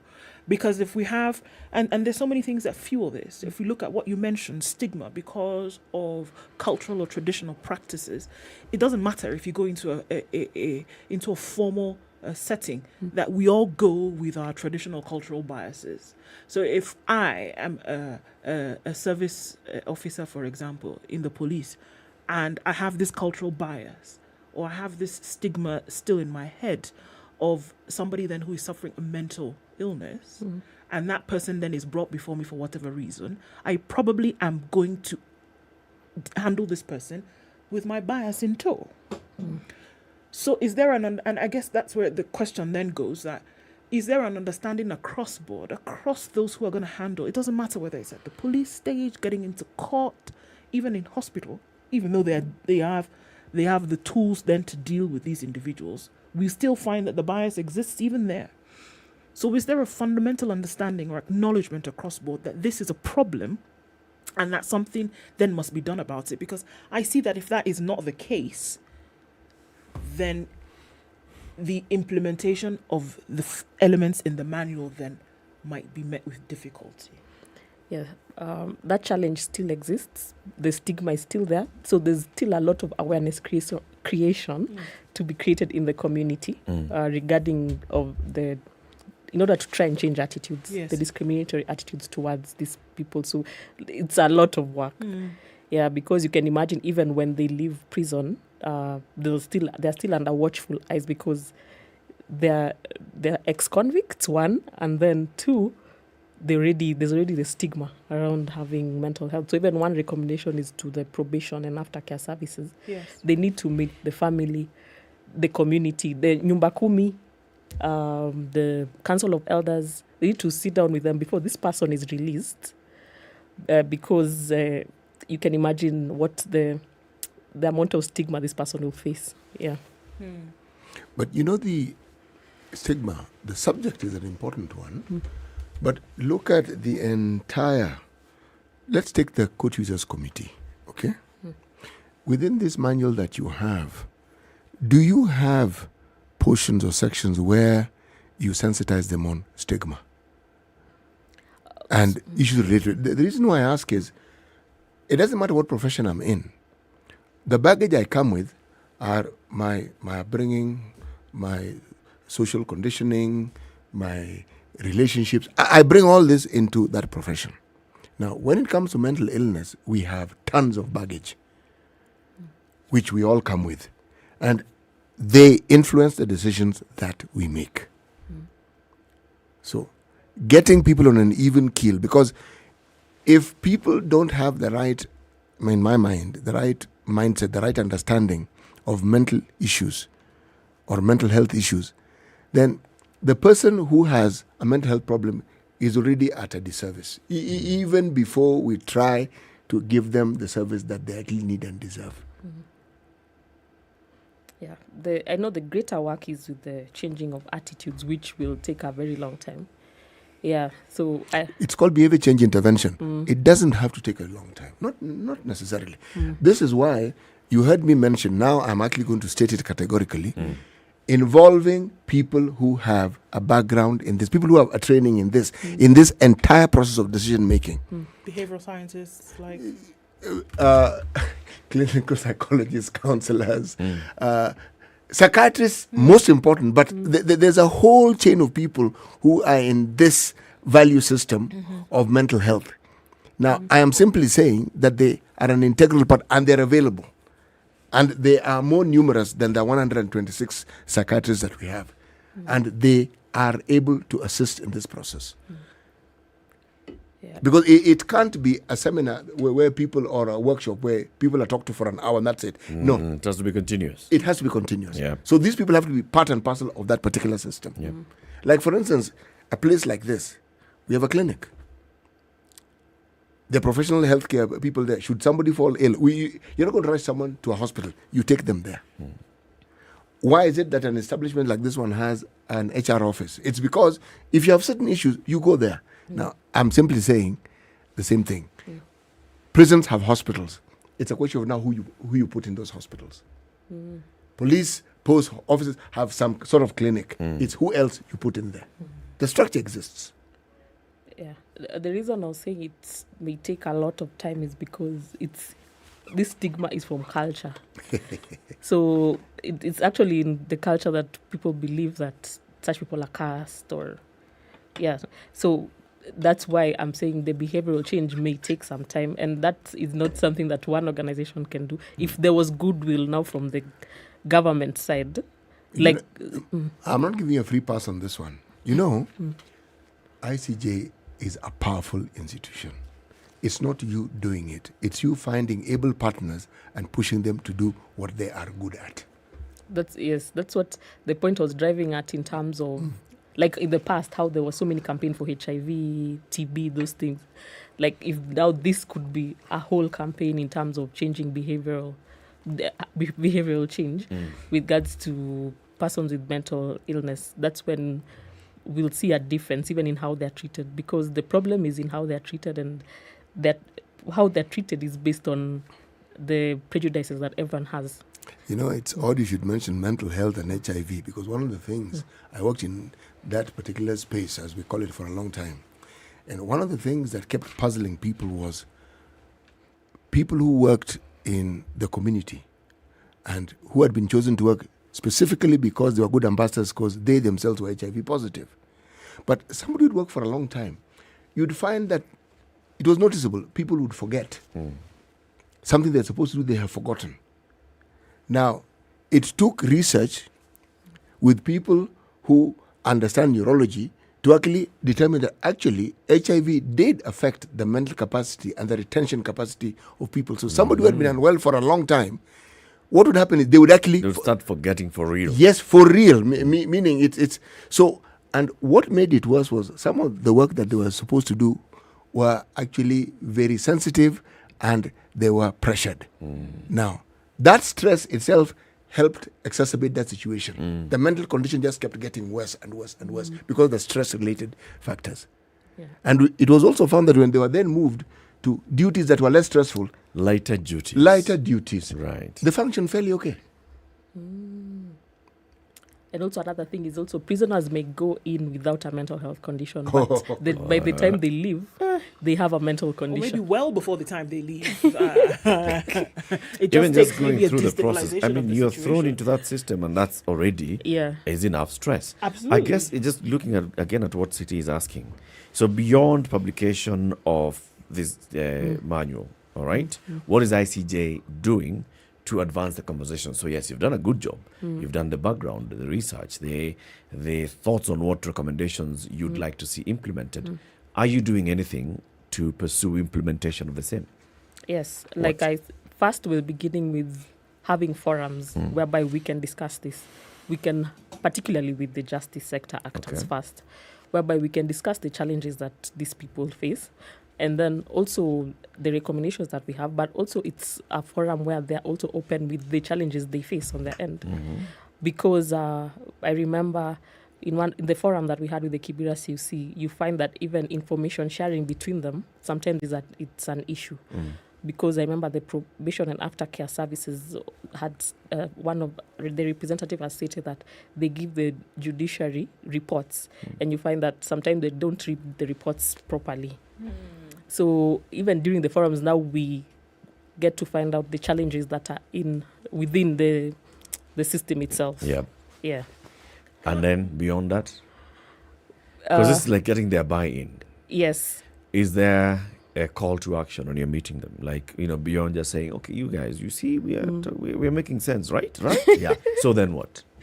So then after that, we plan to also, the example I gave about the regulations, but that will be at a later date after we've sensitized. Because one thing that ICJ does is also working on policy.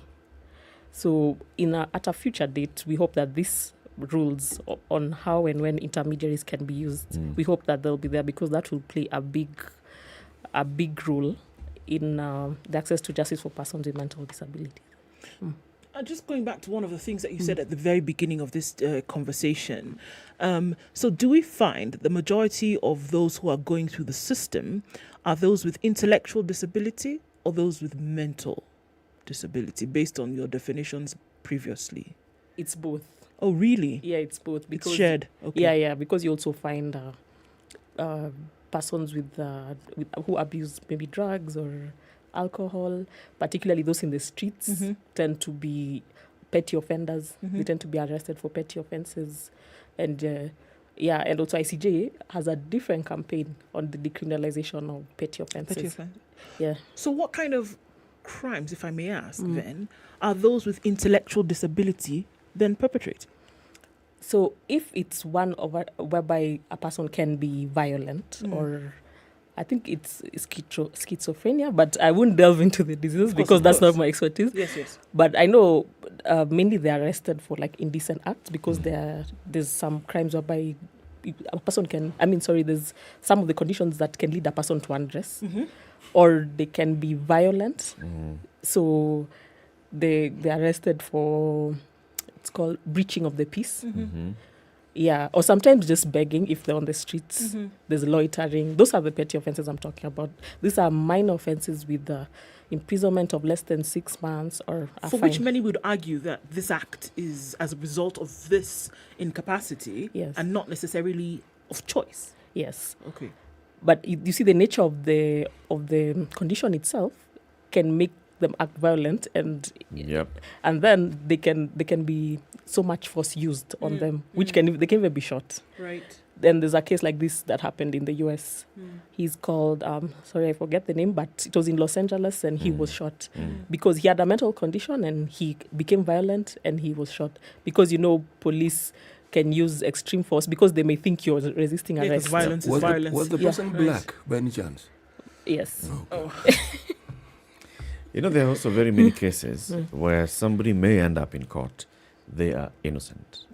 But in their defense, you also do not know that they have a mental illness because many of the conversations that people will have is, because of their mental illness, they committed a crime. But also it could be you're completely innocent. It's not because of your mental illness that you are innocent. It's just because you are innocent. I remember the case of Baite in Madare. Yes. So when you're taken to court and you're defending yourself, you're completely innocent. Do you still get the same access to justice? Because, many cases, you're looking at this is the nature of the crime that has been committed. So this person, for the time they're doing this, maybe there's something wrong. It could just be something else. Corruption, for instance. You have mental illness. One challenge with that is... But you're innocent. One challenge with that is once you have a mental health condition, you lose your legal capacity. That's one challenge. The major challenge. You lose your legal capacity. Yes, that's a major challenge, and that's an error. But so how then are you treated if you've lost your legal capacity? Somebody else speaks on your behalf. Yeah, it's called guardianship. Yeah. Yes. Across board, because even with mental disability, the severity is different. Exactly, there are grades, there are levels. So one incapacity is different. Can be short term. It can be momentary. It can be long. So how do you then say that in a moment of you had a panic attack, you had a bout of depression, then going as far as psychosis or schizophrenia? How then do you say that you then lose your legal, what did you call it? Capacity in that one moment, as opposed to the 10 years that one could have suffered from schizophrenia? Yeah, that's once you're assessed, then they find that you have a mental health condition, and that's the provision I was talking about in the Mental Health Act. The court makes an order. Yeah. And they appoint someone to manage your property. That's losing your legal capacity. It's unfair. Yeah. They need to change. Yeah. These things need to change. Okay. Thank you for joining us, Santana. As you commence these conversations, as you continue holding the conversations with the various stakeholders in the justice sector, please come back and you can also bring them and let's continue this conversation. It's a very, very important conversation. Access to justice for persons with mental disability. They may be forgotten, but they shouldn't be. Thank you for joining us. Thank you for having me. Santana Simeo is a program officer at ICJ Kenya, the International Commission of Jurists Kenya chapter. We've been having that Justice Thursday conversation about justice for persons with mental disability. Keep it here for more. Coming up in the next hour is more conversations we'll have with somebody who wants to be the governor for Nairobi City County.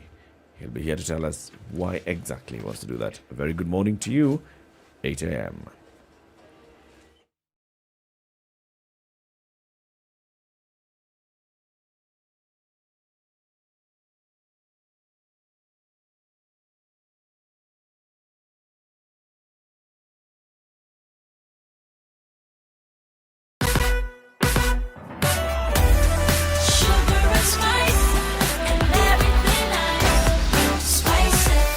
Spice up your life.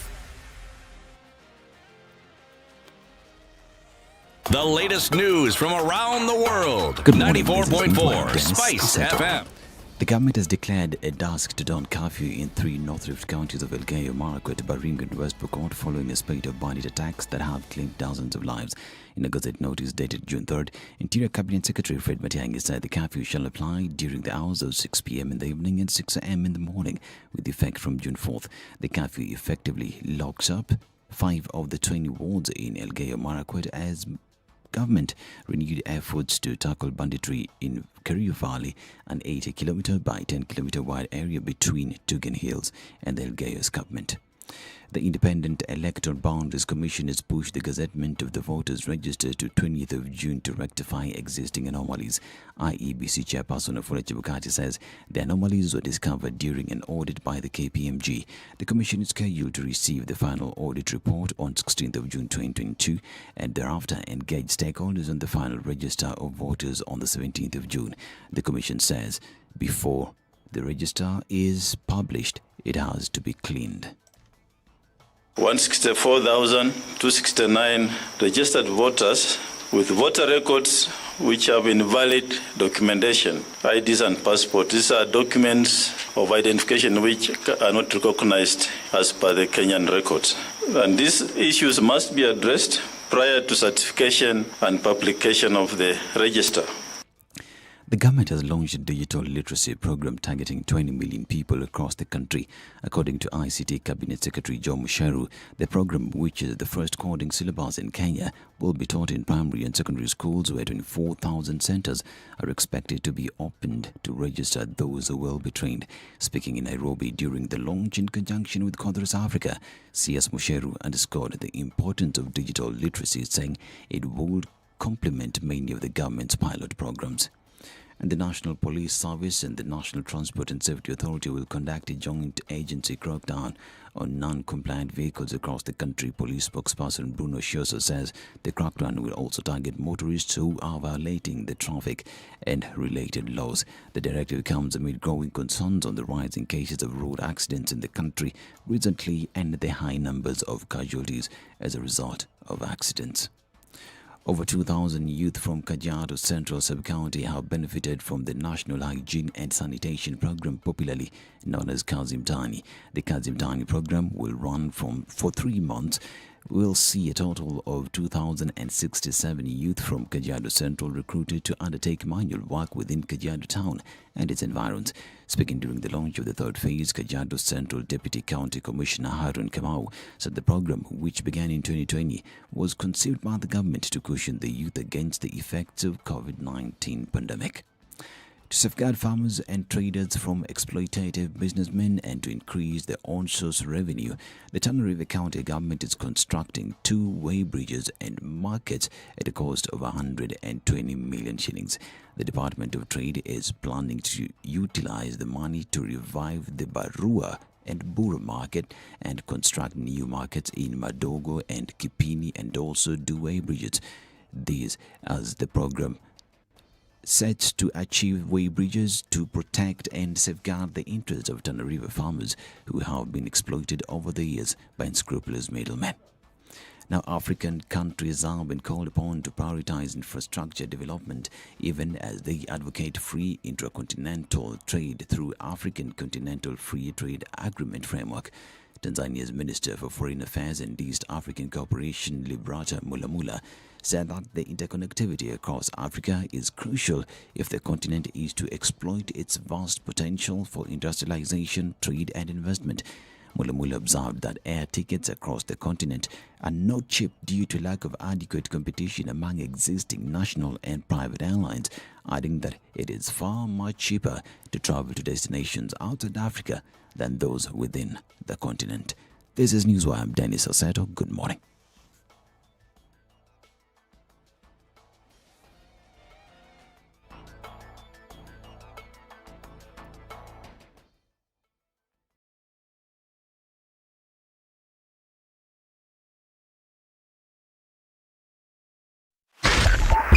.5 Spice FM, Kisumu. All right, still looking at quite a lot of it on Mombasa Road. Well, not Mombasa Road, on the Thika Superhighway this morning. Mombasa Road, on the other hand, is not looking bad at all. Thika Superhighway, then coming off of that accident that happened right around USIU this morning, and folks were then running away and trying to use Kiambu Road. So now we have traffic on Kiambu Road in and outbound, and traffic all the way from Survey through to the Pangani underpass. It's also looking pretty thick on Limuru Road this morning. Some traffic also on Uhuru Highway going out into the city and through to Westlands today. Coming out of Westlands also a bit sticky here and there, or Wayaki Way, Ring Road, Westlands, etc., etc., etc. Let's take a look in about half hour and see what it looks like. SpiceFM KE on Twitter. Talk to us there. Or text 40127. Let's try to keep things moving this Thursday.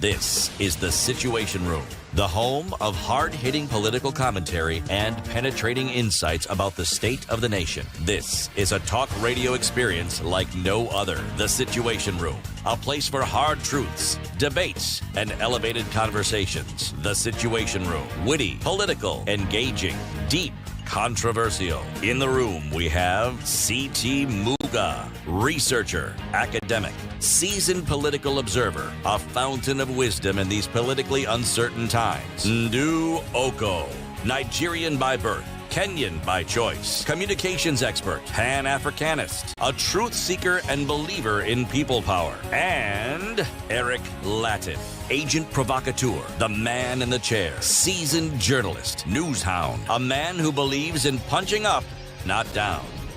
This Good morning. is The Situation it is Room, 7 minutes the after only 8 way Kenyans to start take your this day. Conversation.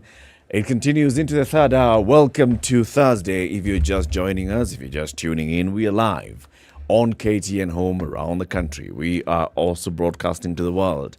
Spice FM KE on YouTube, Spice FM KE on Facebook.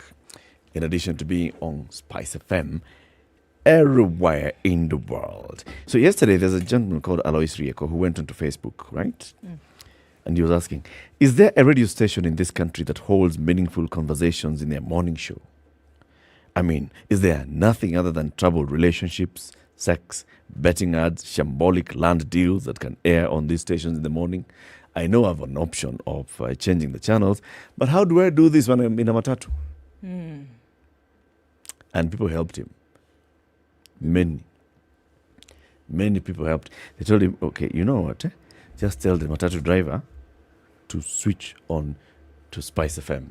94.4 in Nairobi and other parts of the country, and very many people in Njoroge, Tony, Mweteti Njati, Francis Chisienya, Clarence Carlos, Giorgio Mwangi, all these people who are commenting on this post on social media. We see you, yes, and you told them, Joshua Wino, telling them, tune in to Spice every morning.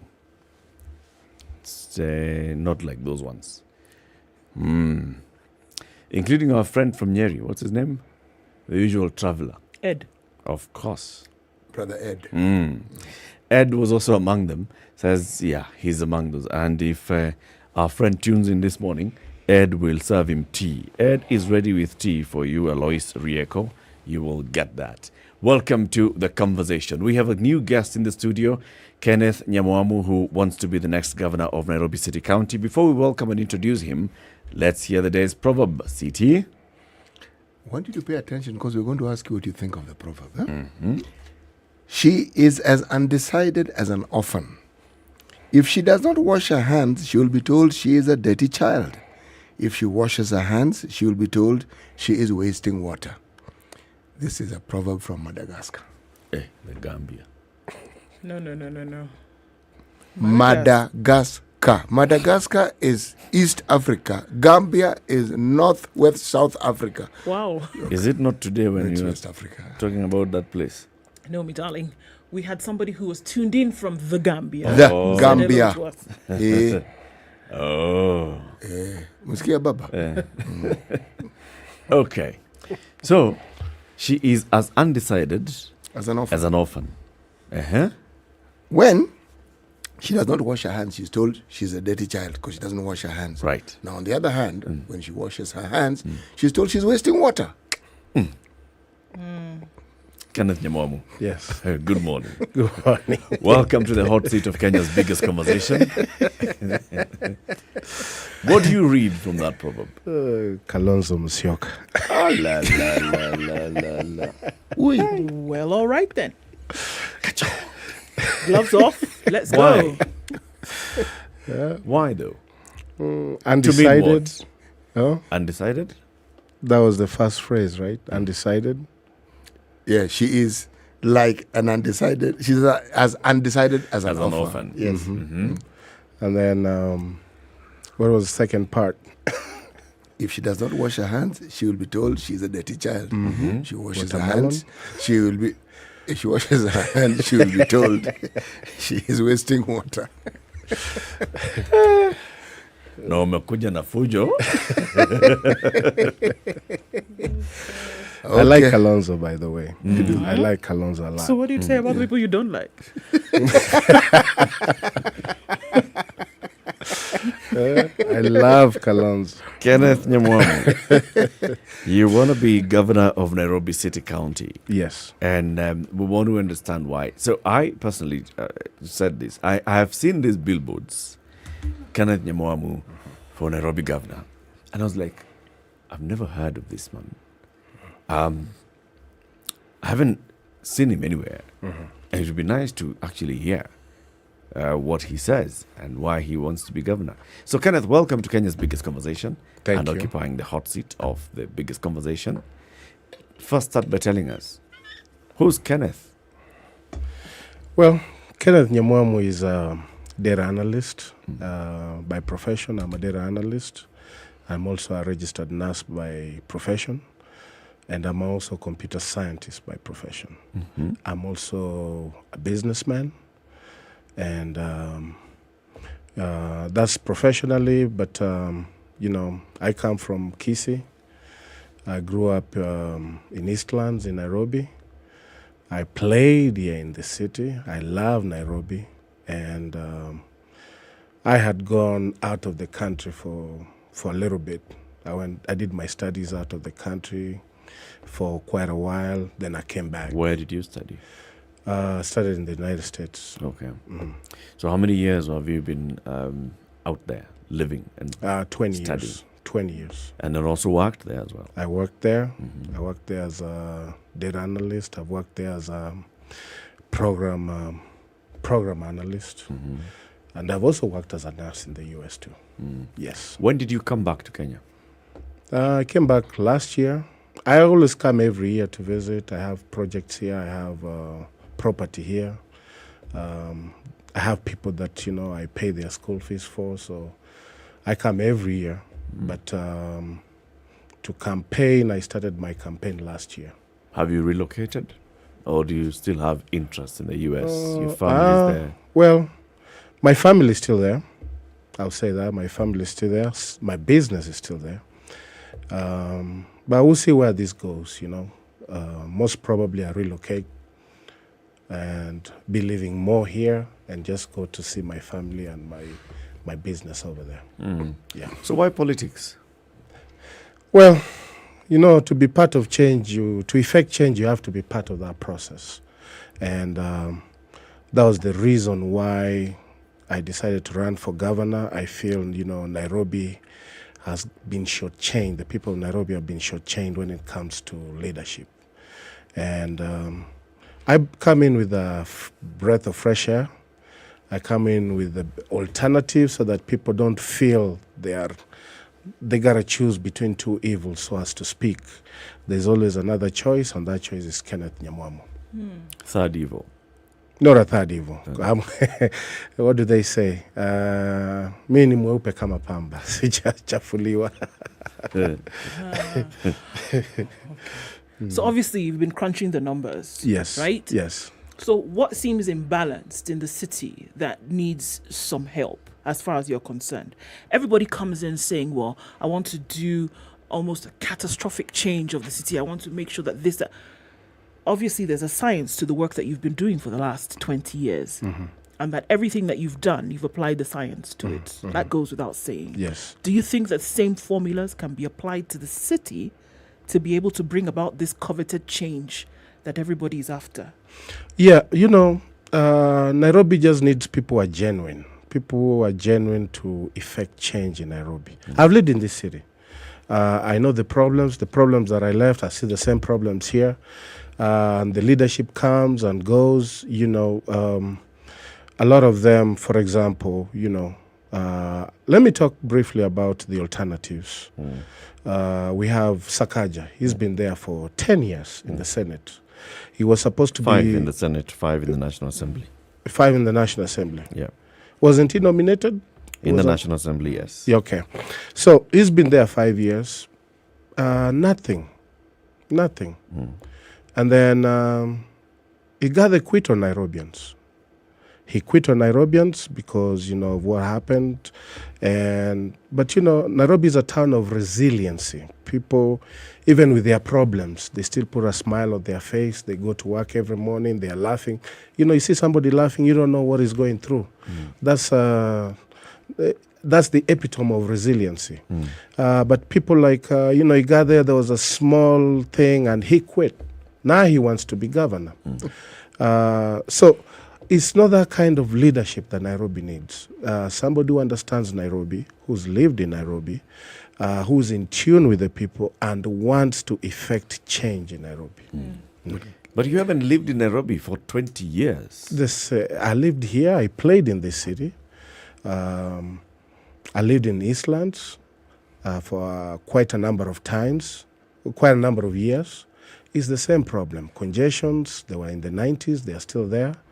Garbage collection is a problem in the city, it was still there in the 90s. Service delivery is still a problem in Nairobi, it was still there. So we just need fresh blood in Nairobi, and that's what I bring. Kenneth, there's something I'd like you to explain to me. I know we are in the digital age. Yes. And we are in the communications era. Yes. Okay? How do you plan to be a governor of a city and you are not even a resident of that particular city? I am a resident of Nairobi. I have a home here. Diaspora gave me an opportunity, an economic opportunity, and, I am where I am because of that opportunity that I got. But I come to Nairobi every year. I experience the same problems. We've had some positive changes in Nairobi, but, with the problems are still the same. You know the reason why I say you're not a resident? I look at the lives of very many Kenyans who live in the big towns. Many of them have a rural home. Yes. Some have even built a house in the rural homes. Some go back home to vote. Some vote in the towns in which they are domiciled. Now, if anyone from the big town to the city plans to, say, for instance, make a foray into the political cycle of the region they come from, there's a tag they're normally given. This person is from whichever town you live in. Essentially, much as you speak the language, you have relatives there, you're considered an outsider. Now, think of a city of Nairobi. You're away for 20 years. You may have had a house for even 30 years, but you're not someone people interact with. The Nairobi you left 20 years ago is a very different Nairobi. So when you say you're in tune, how exactly do you mean that you're in tune? Okay, so let's get something straight. Yes. Number one, I never left 20 years without coming back. I've been coming back every year. I have a home It's here. as if you just went to Mombasa. You've been living and working in Mombasa, but you come to Nairobi every so Yes, often. Okay. yes. I have a home here in Nairobi. I have a home in my village, and I have a home in the US. So all three places are your home. Yes. When is the last time you voted in Kenya? I voted in 2017. And before that? I voted 2012. The only time I didn't vote was 2002. Okay. So 2007, 2013, 2017, you've been back in the country. You've participated in electing leaders. Yes. All right. And now you've decided this time you want to be on the ballot yourself. Yes. Because of the things that you say, you feel the Nairobi people have been shortchanged. That's correct. If you look at what you call being shortchanged, what is it that you would have expected to see in Nairobi, say, with your vote in 2013 and with your vote in 2017, assuming that you voted in Nairobi those two times? So 2013, we voted Kidero.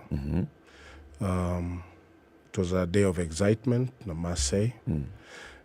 He came with the qualifications, academic qualifications, but we know what he did to the city. Then 2017, Sonko comes in with a pomp and flair.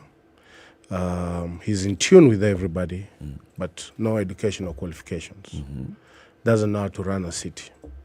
So on the one hand, you have somebody who's academically qualified, but falls short because of, all those corrupt deals, whatever.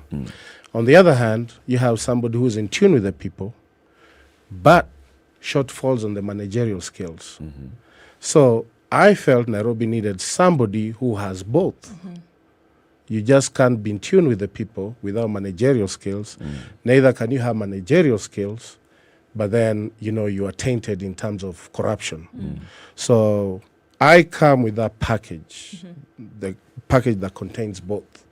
I've never taken anybody's shilling. I don't intend to. So, and I believe I have the skill set that's needed to run Nairobi. Okay. Nairobi is seen as a melting pot for the country. Yes. So you have people from all over the country living, working in Nairobi. Also seen as the heartbeat, obviously, because it's the administrative, as probably the commercial capital of the country as well. Regional hub, you have your regional organizations set up in Nairobi.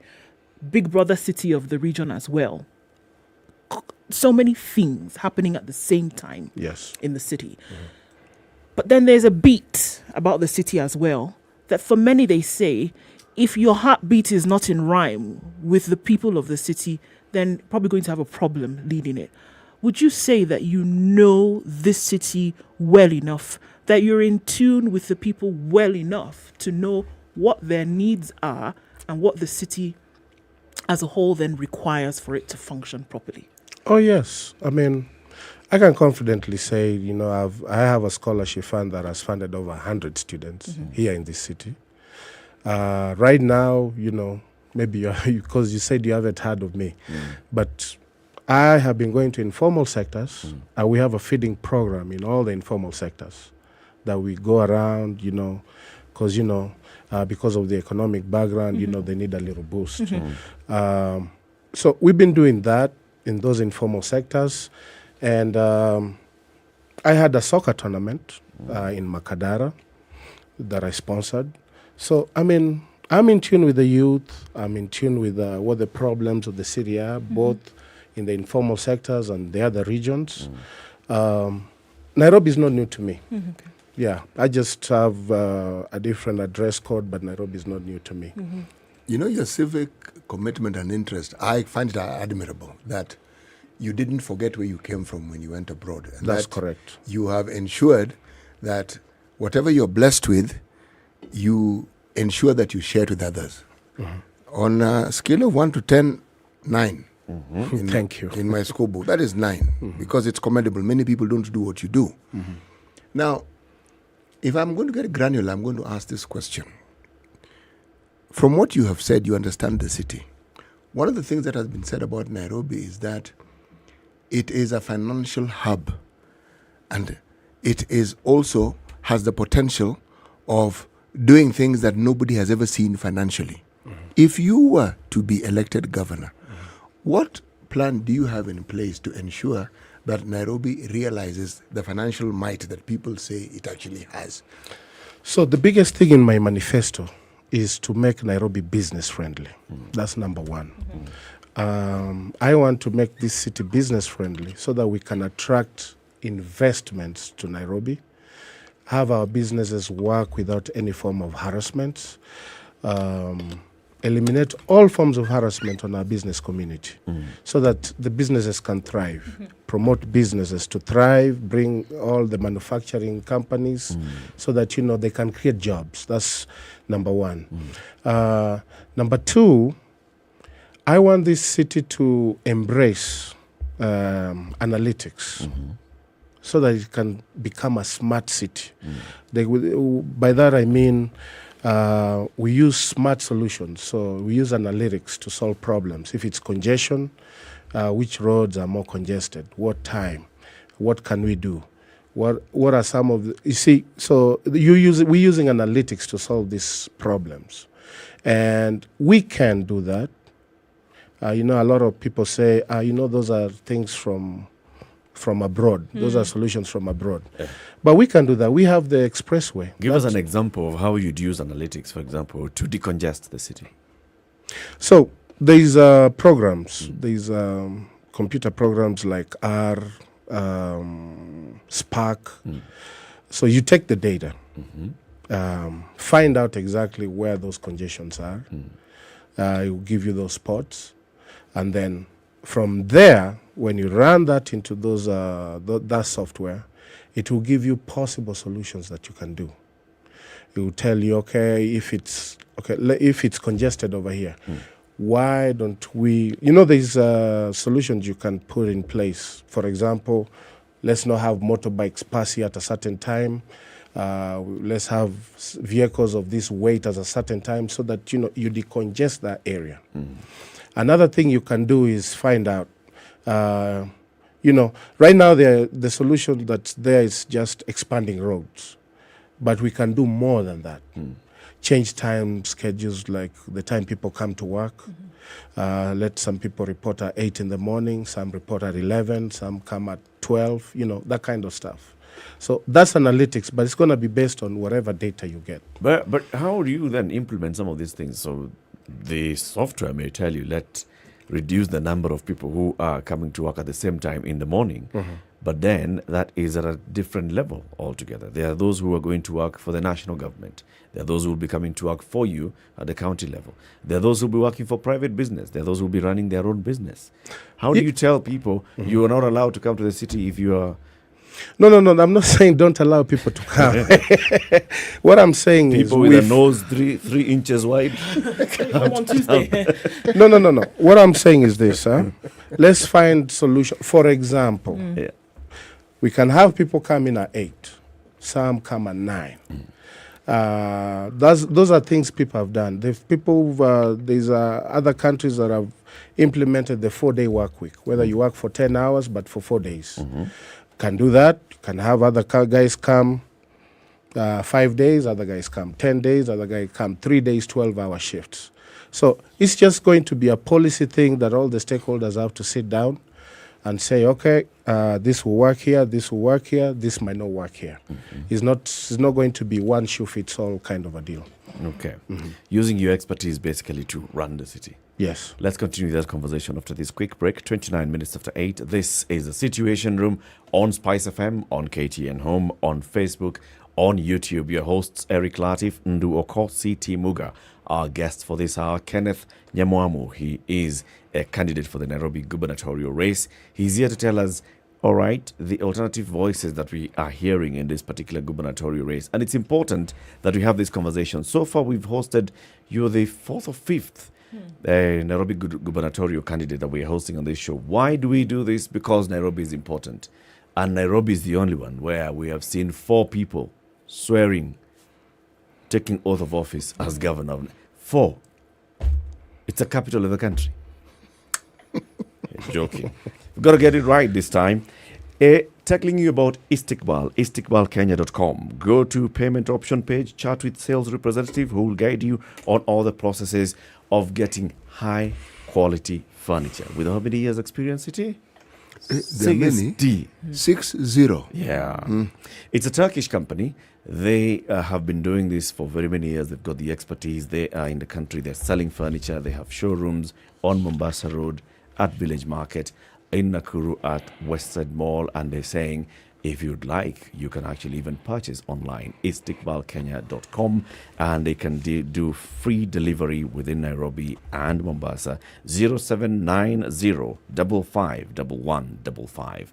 0790 55 1155. Call them. Let's take a quick break. We'll be back shortly. Good morning.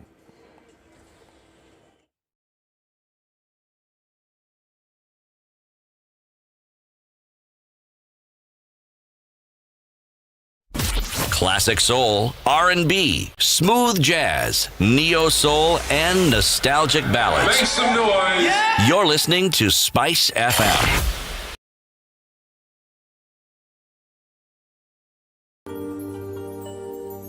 Turn your space into a home with quality Turkish furniture courtesy of Istiqbal. With over 60 years experience of manufacturing premium home furniture, Istiqbal is the place to go for innovative, stylish and elegant interiors. Istiqbal offers a variety of functional products from sofas, TV units, coffee tables, dinings, beds and premium mattresses. Visit Istiqbal showrooms today, located in Nairobi along Mombasa Road, at Village Market and at Westside Mall Nakuru for the best home furniture selections. You can also shop online at www.istiqbalkenya.com and enjoy a discount of up to 40% off till 31st July 2022 with free delivery within Nairobi and Nakuru. Flexible zero interest payment options with KCB, ABSA and Lipa Later available.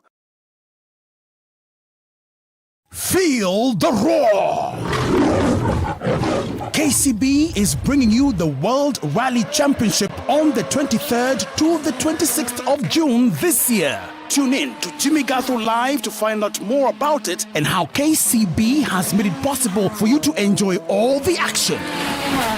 KCB, go ahead.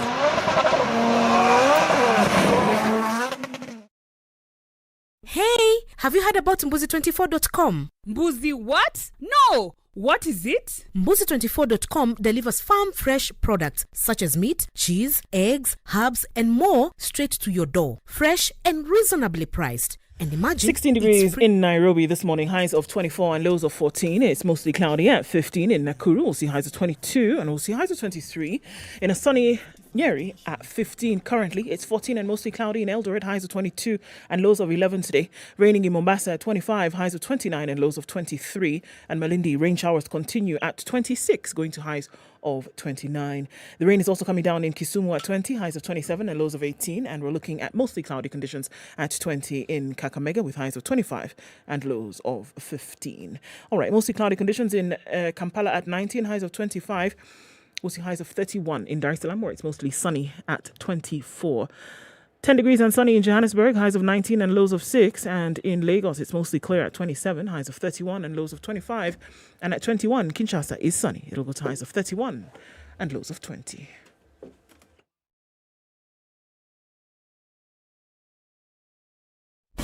Classic soul, R&B, smooth jazz, neo soul, and nostalgic ballads. Make some noise. Yeah. You're listening to Spice FM. Here's to the roarers, the ones who cut through the noise in a cloud of dust. Those who casually say, my time is now. You who sets a best time no one can beat, because when you roar, the world listens. It's time for Kenya to feel the roar with KCB, the official financial sponsor of WRC Safari Rally Kenya. All right, 2022. we're looking at Langata Road. Still some traffic this morning going out towards the city. That's still pretty heavy at the interchange. Also coming off Lunga Lunga. Jogo Road, still giving it heavy, guys. I'm not quite sure why that is, but then going out towards Landis and at the Kamkunji roundabouts, still continues with quite some traffic this morning. Uhuru Highway is also busy as you get into the CBD. Out towards Westlands, take a quick peek at the Thika Superhighway, and just past the Utali Drift is where you see the most of it right now, as well as on Kiambu Road. That still continues this morning. So deep in the belly of Muthaiga, there's this place called Gigiri Road, and it's very heavy in terms of traffic coming off Limuru as well Let's see in half an hour how this has changed. Let's talk on SpiceFM KE on Twitter. Text 40127.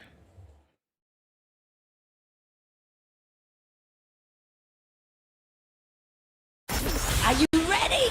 Okay. Spice FM. Mature, intelligent talk every morning. Spice up yourself.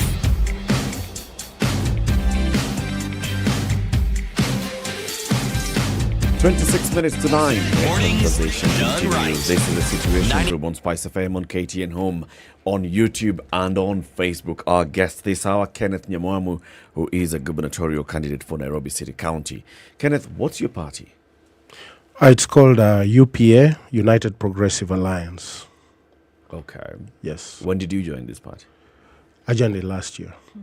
Why are you using this party to run for? First I wanted to run on a Kano ticket, but then the Kano people said, they didn't feel comfortable fielding a gubernatorial candidate in Nairobi. Then I had to look for another choice, honestly. Okay.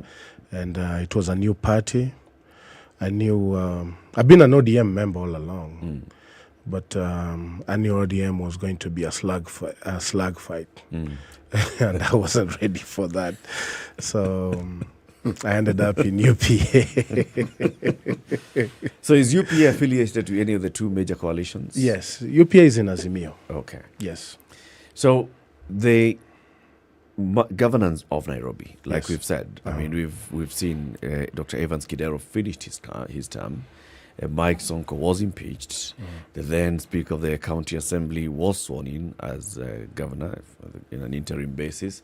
Then Anne Kananu was then sworn in as deputy and then as governor.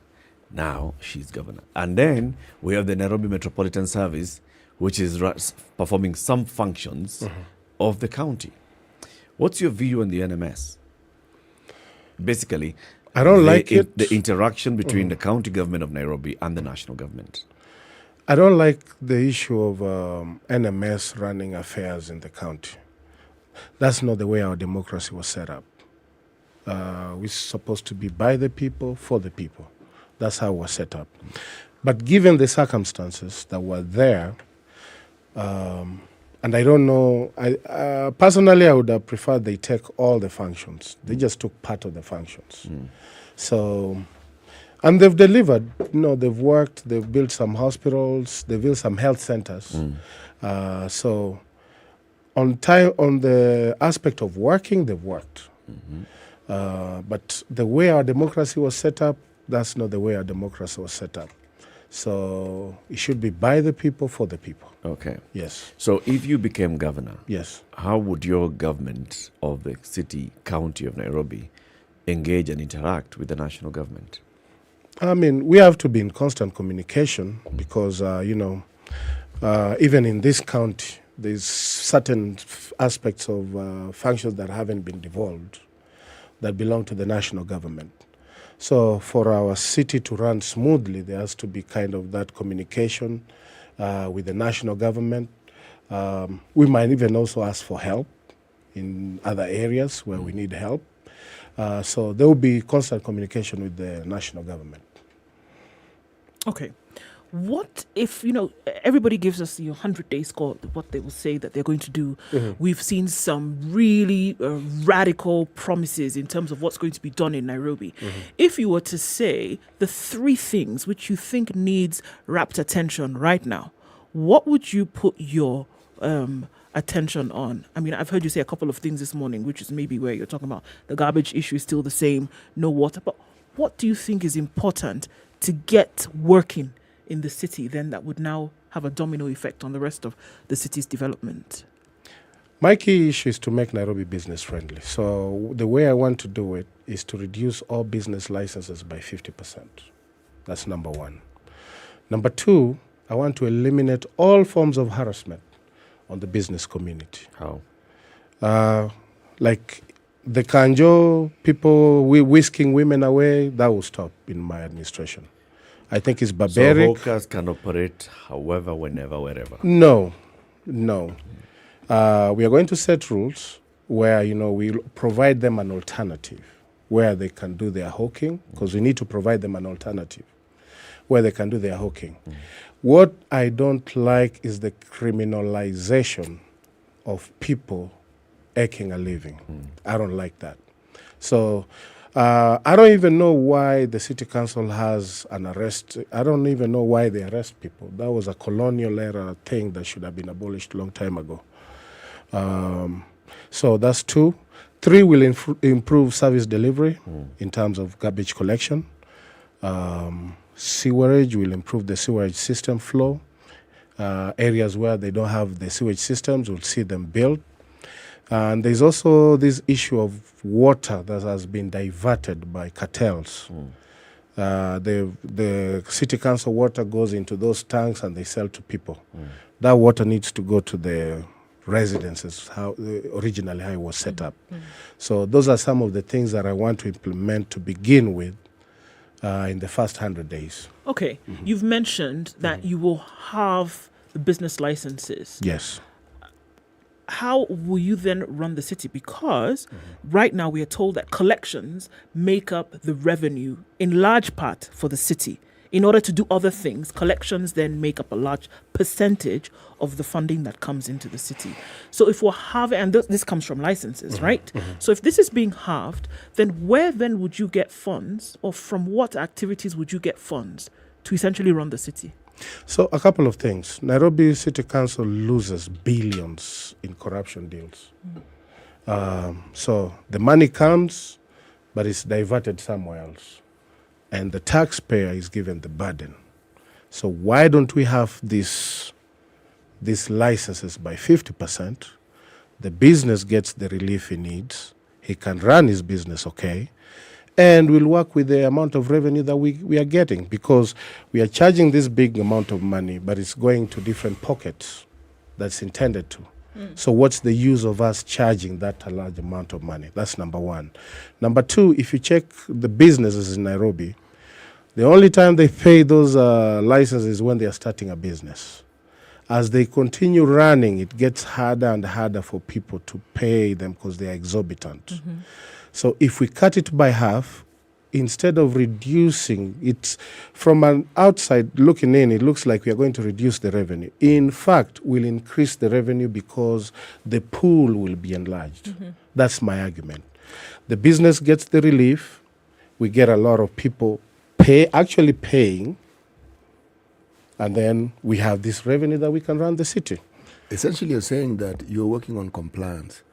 If someone feels that what they're being charged is reasonable, they then have no reason to try and avoid paying it. Yeah. They'd rather just pay it. True.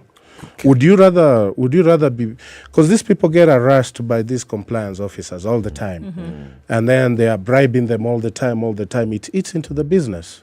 So would I rather be, and you don't know when they are coming. They come 5 or 6 times a day. So would you rather do that, or would you rather pay an affordable license? There's something that I'd like to ask. The party that you wish to represent in this election, what do you call it again? United Progressive Alliance. Okay. Do they have any member of parliament in the assembly that is now coming to an end? No, it's a brand new party. Oh, so it doesn't even have any MCAs? No. So essentially, the reason why I'm asking is I was going to ask, in the absence of a party supporting you, party mechanism supporting you, what is the support structure that you are relying on to propel you to this desired goal?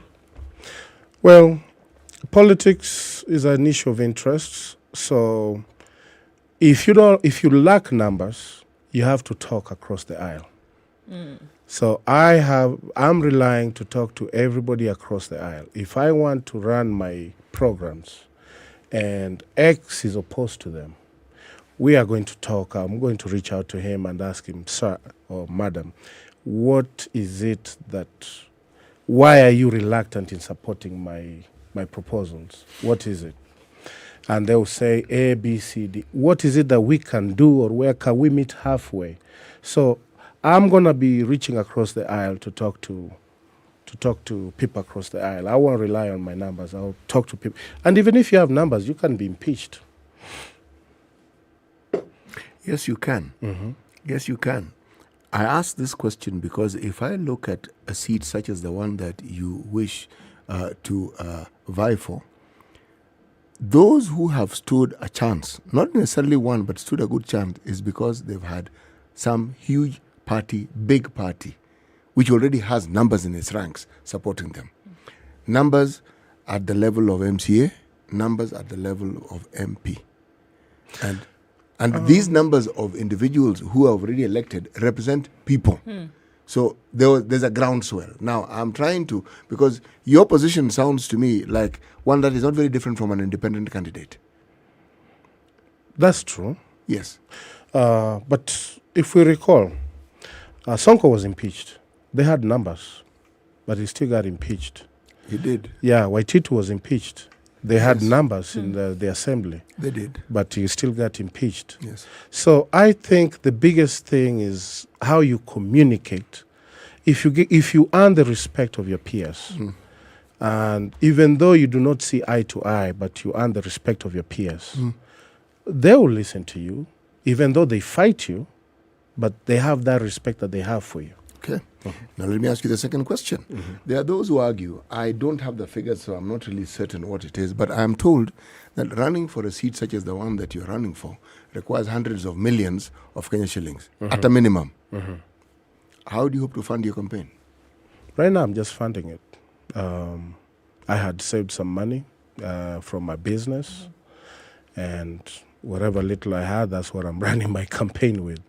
It's not like, I don't have the economic might of people like Ngatia or, some other big shots, but I'm managing with the little I have. Okay. How much are you spending in this campaign? I don't know the figures, but it's expensive, man. It's expensive. What are they? If you just you don't give us the final figures, but if you just look at like so far, how much you're spending maybe per week, per day, per week, per month, and what is it that you need to spend on to convince people to vote for you? We've gone over 50 easily. We've gone over 50 million. We have already so far. So far. And you just got the final Iebc confirmation. Was it yesterday or the day before yesterday? The day before yesterday. Jesus. So I mean, it's expensive. Where do you spend this money? A lot of it has to do with logistics. You have to have security. You have to have have a press team. You have to have bloggers working for you to get your name out. The billboards cost a fortune. And then when you go to see people, like us, we have a feeding program that we go to the informal sectors. I'm not going with one bale of unga. I'm going with hundreds of bales of unga. So, yeah, it's expensive, to say the least. It is. Do you think that even because this is what is happening right now, the expenditure on campaigns is going through the roof, essentially, and everybody then hoping to fight for that spot whereby they will gain the spot that they've sought after. Do you think it's justified? Do you think the spend is justified, especially if you don't make it? It's a question for anybody, not just for you, Kenneth. For anybody who is running. I think today. I think campaign has gotten expensive as the years go by. A lot of it has to do with you are competing for attention. You want your name to be out, and also it's also the mindset that's out there. A lot of countries, they don't do what we do here, and. Personally, when I was coming, I'll say I was very naive. I thought I would just be putting on gumboots and be walking, handing out flyers and telling people, hi, this is Kenneth, vote for me. But that's not how it works. You have to get a security team. You have to get a hall, a place that's safe. All this stuff costs money, You have a team of 100 of people essentially that you're taking care of, and it's very expensive. Are people demanding handouts or expecting handouts? They do. And you're giving handouts? We don't give handouts. What do you do? So what we did is we decided we figured out instead of giving somebody 200 shillings, it's better, if we buy bales of unga, especially in these informal sectors, somebody goes with something home that he can cook with his family. After listening to you, kind of thing. Yes. Okay. So you're not giving cash, you're giving...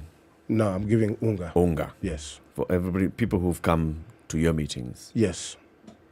That is really expensive. It's expensive, but... So the question then that Ndu asked, looking back now, the naivety has been pushed aside. Now you're living in the reality of things. Yes. All right? Is it a worthy cause? You're telling us you're spending your own savings. 50 million gone so far, and you're now getting into the proper campaign season. Is it worth the cause? If we get successful, I think it's going to be worth, because, over the years, when you look at the stuff that I've been doing, paying school fees for 100 people, sponsoring soccer tournaments, all these feeding programs, when you look at it, it's for the good of the community. Okay. So whether I get in or I don't get in, my heart is okay. I'm at peace. I did some good. I'm okay if I don't get in. I'm okay if I get in. I told my campaign team, we are starting new. We have to work twice as hard than everybody else who already has a name. If we get in, we raise our heads high and we say amen. If we don't get in, we still raise our heads high and say we did a good fight, and I think it's going to be worth it all in the end. Kenneth, there's a chance that you could win. Yes. There's also a chance that you could not win. Yes. Would you be back if you don't win this time? Do you think you'll be back in 2027? I will be back, most definitely. With more money?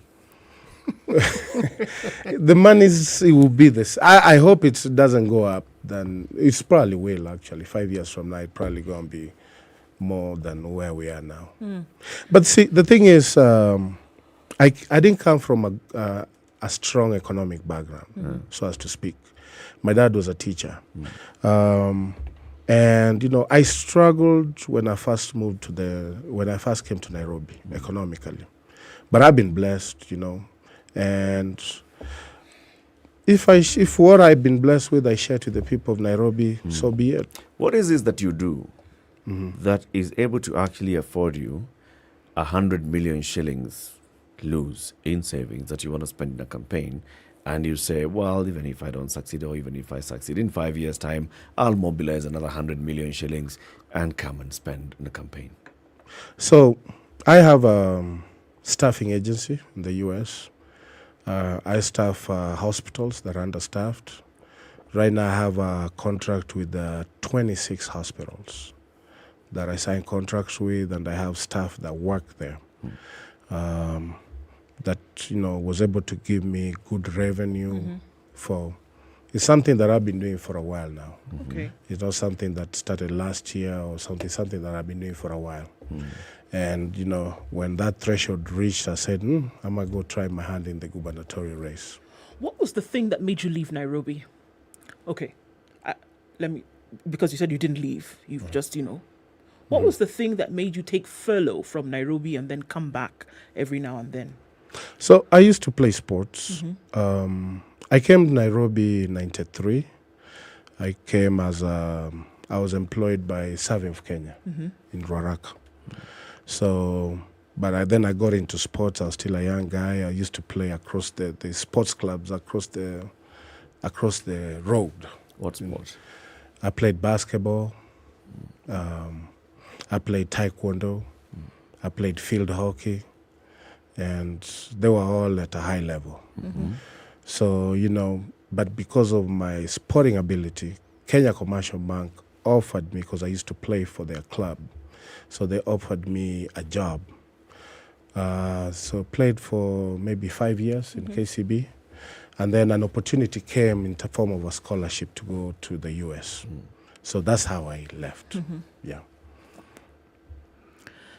Coming back into this city as often as you do, what would you say has changed in terms of the profile of the city over the last 20 years that would definitely need some attention from where you sit? What has gotten better? And if anything, what has gotten worse? What has deteriorated that every time you see it has become worse than better? So there's a lot more cars now than You can say that again. No, there is. We used to depend on public transportation. Now we have Ubers, we have what do they call the other one? Bolts and the others. Bolts, Little- matatus. all the- those were not there when I left. The roads have gotten better, by the way. In 97, a lot of roads were decimated by the El Nino that happened in 97. They've done a good job, trying to rebuild them roads. But I think the population of cars gets more and more, so we need to find other alternatives to decongest the city. Yeah. We have an expressway now. It's a good thing. Yeah, I like it. Okay. Yeah, they used to say, those things cannot come here. This is a third world country. They're here. Yeah, we should celebrate that. All right. Cartels, Kenneth. Yes. You said among the things that you want to do is cut on the corruption loopholes. Yes. This is basically affecting somebody's livelihood, so to speak. Yeah, but it's How getting... do you intend to deal with these people who've been benefiting from City Hall? So number one, cartels are, is it reaping where they didn't sow, so as to speak? And I'm not messing with their livelihood. In fact, they are messing with the Nairobians' livelihood because they are reaping where they haven't sowed. Cartels, basically what we need to do is follow the law. The law is there. It's just being bypassed. One thing that I realize here, there's one law for Mheshimiwa and there's another law for everybody else.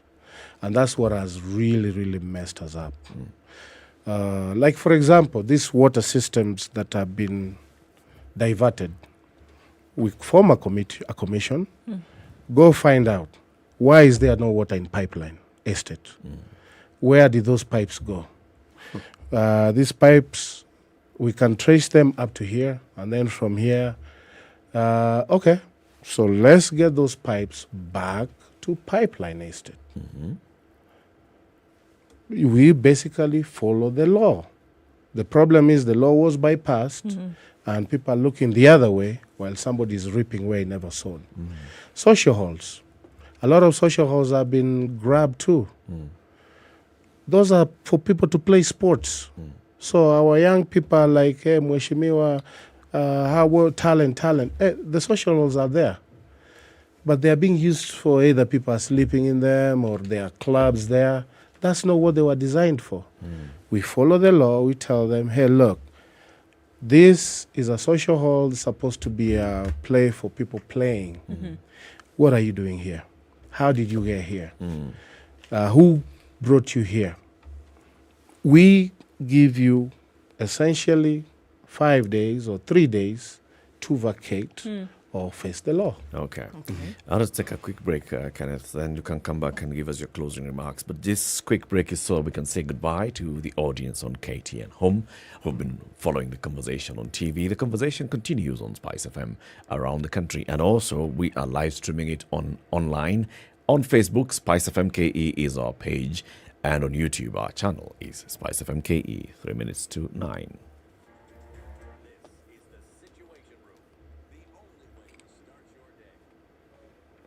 So, as I think you wanted to ask a final question. Right. So finally, here we are looking at then what, just on what you've said from cartels, about cartels, then what needs to happen is something absolutely radical. There can be no friendship. It's almost as though you're going to rip off the Band-Aid and move on from there. You cannot have friendships. No. And that's one of the things that I've said with corruption or these cartels. It's a decision to say, end the bleed now.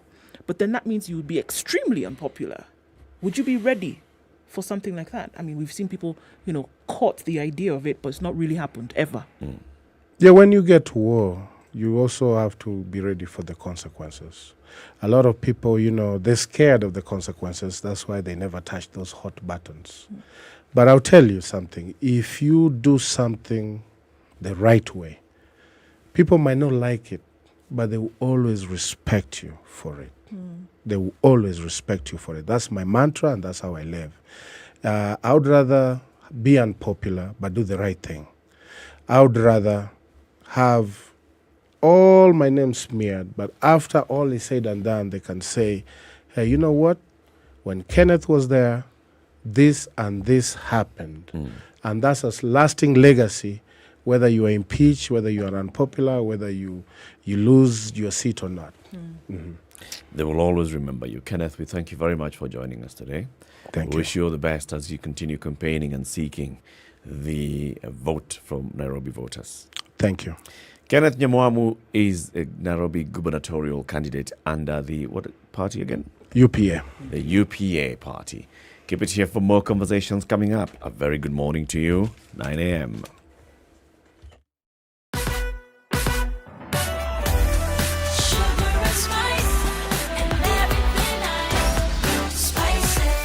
Spice up your life. The latest news from around the world. 94.4 Spice FM.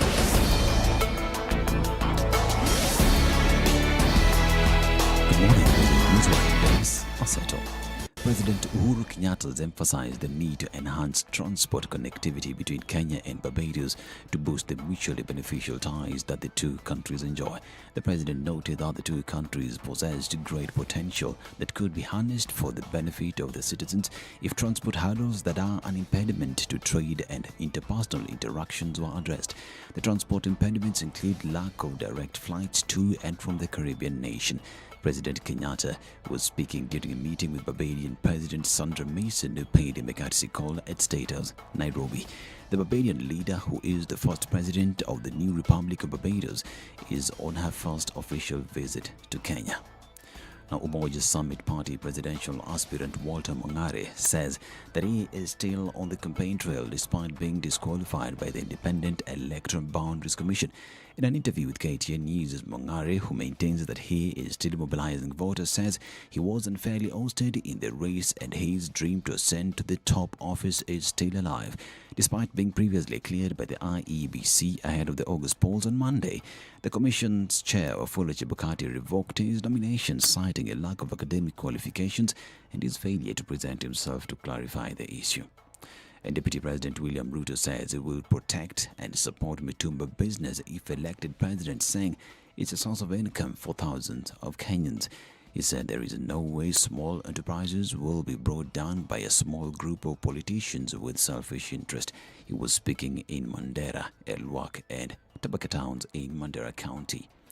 The Director of Criminal Investigations, George Kinoti, has lauded an initiative by the ICT Ministry to train over 20 million citizens on digital skills, saying the initiative is timely. The DCI chief noted that the Directorate had digitized most of its services and embraced modern-day technology in solving crimes by employing forensic science in investigation of cases. This, he said, had led to the expeditious resolution of crime puzzles that would have hitherto taken long to resolve, placing the Directorate at par with established investigative agencies across the world. And the government has launched two documents, the National Care Reform Strategy and the first ever National Plan of Action to address online child sexual exploitation and abuse. Speaking during the launch, Cabinet Secretary for Public Service, Gender, Senior Citizens Affairs and Special Programs, Margaret Kobia, said the two key documents are aimed at creating an environment that promotes protection and fulfillment of the rights of children in the country. She said the Constitution 2010 emphasizes the need for children to be cared for by both parents and protected from abuse and exploitation.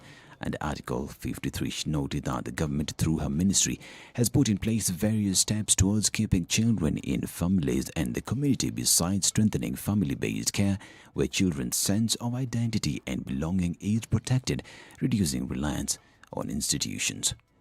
And the state has moved to the appellate court seeking to overturn a decision by the High Court that found Othaya Boys High School principal Edward Muhuni in contempt of a court order. Principal State Counsel Cyril Chris has filed a notice of appeal challenging a ruling by Justice Florence Mushemi passed last week in which both the School Board of Management and Muhuni were found culpable of disobeying a court order after failing to readmit 20 former students to school after they had been suspended over acts of indiscipline.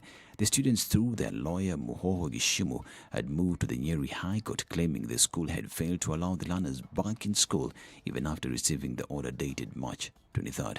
The students, all Form 4s, had been suspended from school in October last year after allegedly assaulting some of their colleagues. Now, Prime Minister Boris Johnson will today outline plans to tackle Britain's cost of living as it seeks to move on from a damaging series of scandals and a confidence vote called by his own MPs. Johnson won the vote, but with 40% of its own side refusing to back him. He was linked to a Monty Python character who refuses to admit he is mortally wounded following another harrowing week.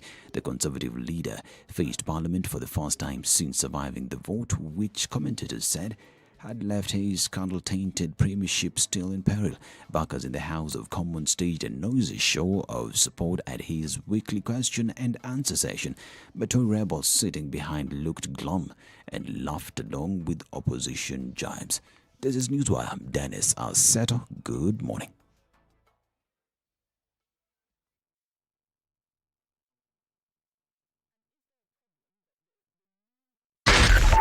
.4 Spice FM, Nairobi. Langata Road, still really busy as you're going towards the interchange. Probably going to be around for a while. All right, there's a drizzle in many parts of the city. That means the roads are slippery this morning, and we need to watch out for that. The visibility as you leave Nairobi going in a westerly direction is actually quite poor. So you want to think about using your fog lights. Please use them, because as you leave going out Limuru, Kimende, that area, the clouds are really low and the fog is quite heavy. Think about it. Actually, don't think about it. Just do it, because we want to avoid accidents. All right. Back into the city in the CBDs where you see the most of the action this morning. And also let's look at the Thika Superhighway, which now traffic has cleared on significantly. And we're just looking at a little bit going on to Wangari Maathai Way out towards the city. SpiceFM KE on Twitter.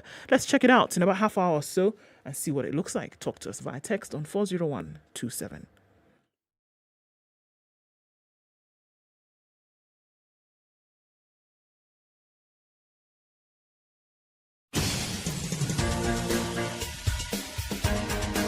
This is the Situation Room, the home of hard-hitting political commentary and penetrating insights about the state of the nation. This is a talk radio experience like no other. The Situation Room, a place for hard truths, debates, and elevated conversations. The Situation Room, witty, political, engaging, deep, controversial. In the room, we have C.T. Muga, researcher, academic, seasoned political observer, a fountain of wisdom in these politically uncertain times. Ndu Okoh, Nigerian by birth, Kenyan by choice, communications expert, Pan-Africanist, a truth seeker and believer in people power, and Eric Latiff, agent provocateur, the man in the chair, seasoned journalist, news hound, a man who believes in punching up. It is 7 minutes after 9. Good morning and welcome to the final hour of Kenya's biggest conversation. This morning we are live on Spice FM. We're also on YouTube and Facebook. We have a new guest in the studio, Suleiman Shabal, politician and investment banker. Before we introduce and welcome him to the show, City, the proverb. Yes, from Madagascar. She is an undecided. She is as undecided as an orphan. If she does not wash her hands, she will be told she is a thief. Nah, she's a dirty girl. Come on, you people don't pay attention. Okay. Yes. If she washes her hands, she will be told she is wasting water.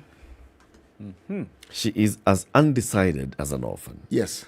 She doesn't wash. She doesn't want to wash her hands. She's dirty. She washes her hands, she's wasting water. She's damned if she does, she's damned if she doesn't. Yes. Suleiman Shabal, good morning. Good morning. When you hear this proverb, what comes to mind? You know, Charles, Eric, this program is my favorite radio program because you guys are always very challenging. And you already started this thing with a very intellectual challenging quotation. I'm still trying to figure out exactly what does it mean. So maybe one day I might be able to rise up to Charles' level. To that level. You know? But it's always a pleasure to be here. Msaidie mwenzio bwana. Pull him up. Kaka ni mwenzangu kabisa. When you're up there, yes. pull others to your level. I think that's good advice, Eric. That's very good advice. You know, if you could say ni arifu wangu huyu. Kwa hivyo, wacha nimsaidie. You see, there's a Swahili saying, mnyonge hana chake. Now, if you are underprivileged, you are in a position where you'll be tossed like a wind vane from here to here. So it may seem like you're undecided, but the truth is the power to decide isn't even in your hands. Other people decide for you. So you go where the wind blows. You're told this, you go. If you're told this, you go the other way. Now, arguably, it's a position very many Kenyans find themselves in. Because when you talk about the electoral process, who do you vote for? The person who has a track record that you know will serve your interests well? Is it a person who belongs to a party that you feel you have supported for a long time? Or is it just an individual whom you like? Forget other reasons of whether they will do this or the other. Now, if you are a simple voter in this country, you will be tossed about. Yes. And you're damned if you do, damned if you Yes, don't. and then even when you have elected the leader, how loudly is your voice heard? Because the problems that the common Mwananchi has in this country, they are not a secret. They are obvious. They are clear as daylight. So when it's the same issue being discussed and they're being told the problem will be solved, the Kenyan voter is the orphan in this case. Does that make sense now, Shabab? Very philosophical. And also very true. And I think that's probably the biggest threat that we have to our democracy is that voters continue being uninformed. And voters tend to make decisions based on factors that don't determine their long-term future. Now, how can we change that? I strongly believe we need to focus more on civic education from a very young age. Interviews like what you're doing now are also important because then you can bring in politicians here and put them to task, you know. And a lot of politicians have a lot of hot air, but when put to task, they are unable to defend their positions. So I think the press has an important role. But the most important thing is, you know, in 1943, President Roosevelt, in his State of the Union address, said something very interesting. He says, hungry people are angry people. And hungry people cannot be depended to make informed decisions. Unfortunately, the vast majority of Kenyans today are very hungry. That's our desperate situation, and consequently, they end up making life-changing decisions based on 500 shillings. And I have seen it in Mombasa many times. I've desperately tried to get this message across that, you know, don't change your future. The decisions that you make in this election are life-changing. You should not be confused by the small money that you are given by politicians. But it's unfortunately pissing in the wind, you know. It doesn't work. And what is even more, for me, painful to see is when you see, when I go into a political rally, for example, and I'm leaving the rally and I'm surrounded by 20, 30 youths desperately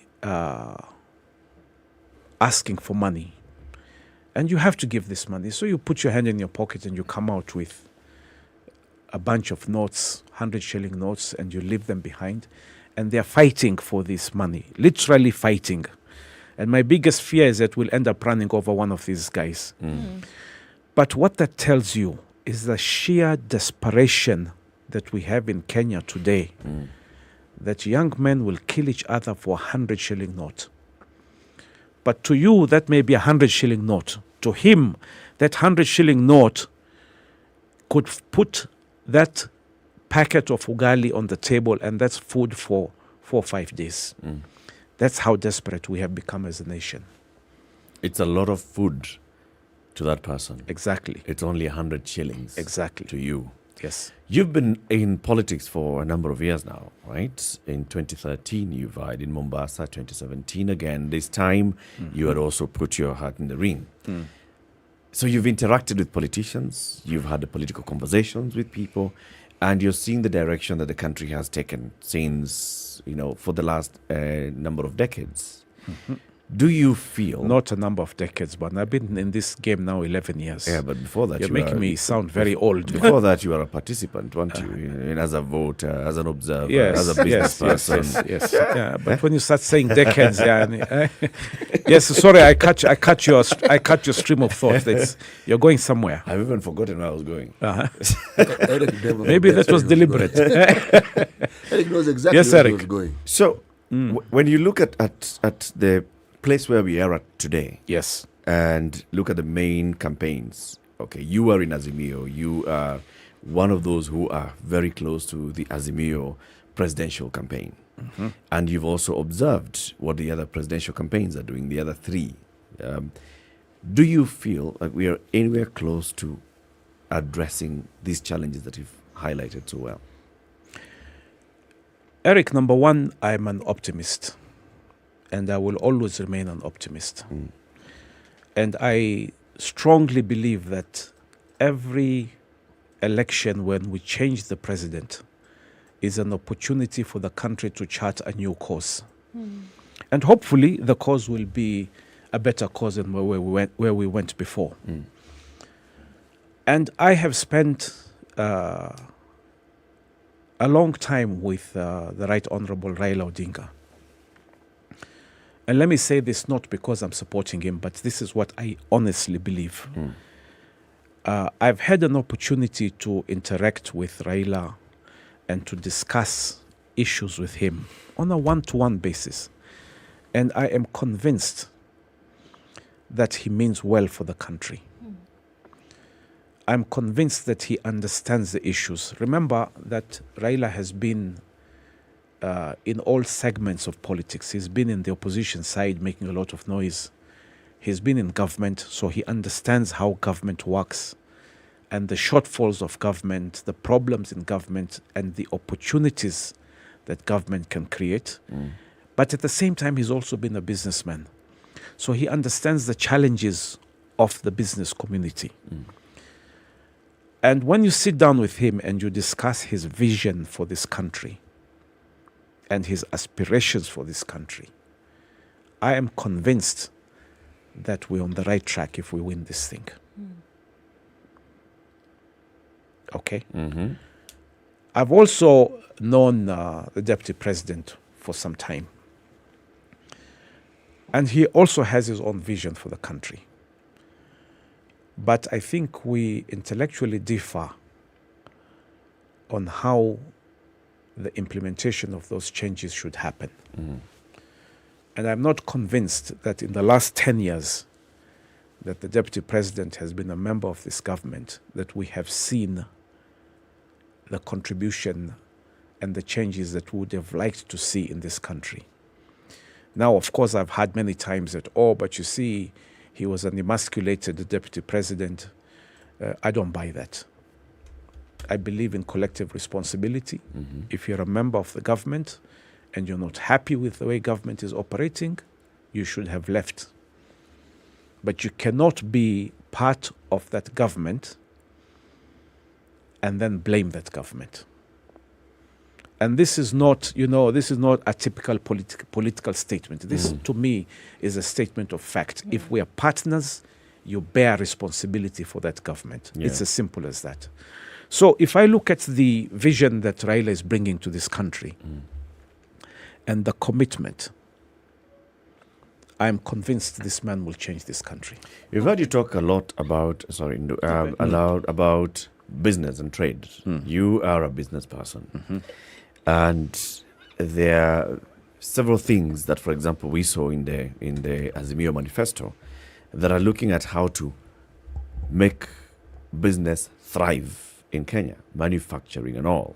And also looking at when the Right Honorable Prime Minister was in the US a couple of months ago, you spoke in those meetings and you were talking about setting up like Diaspora Bank and all, and tapping into the potential of the diaspora.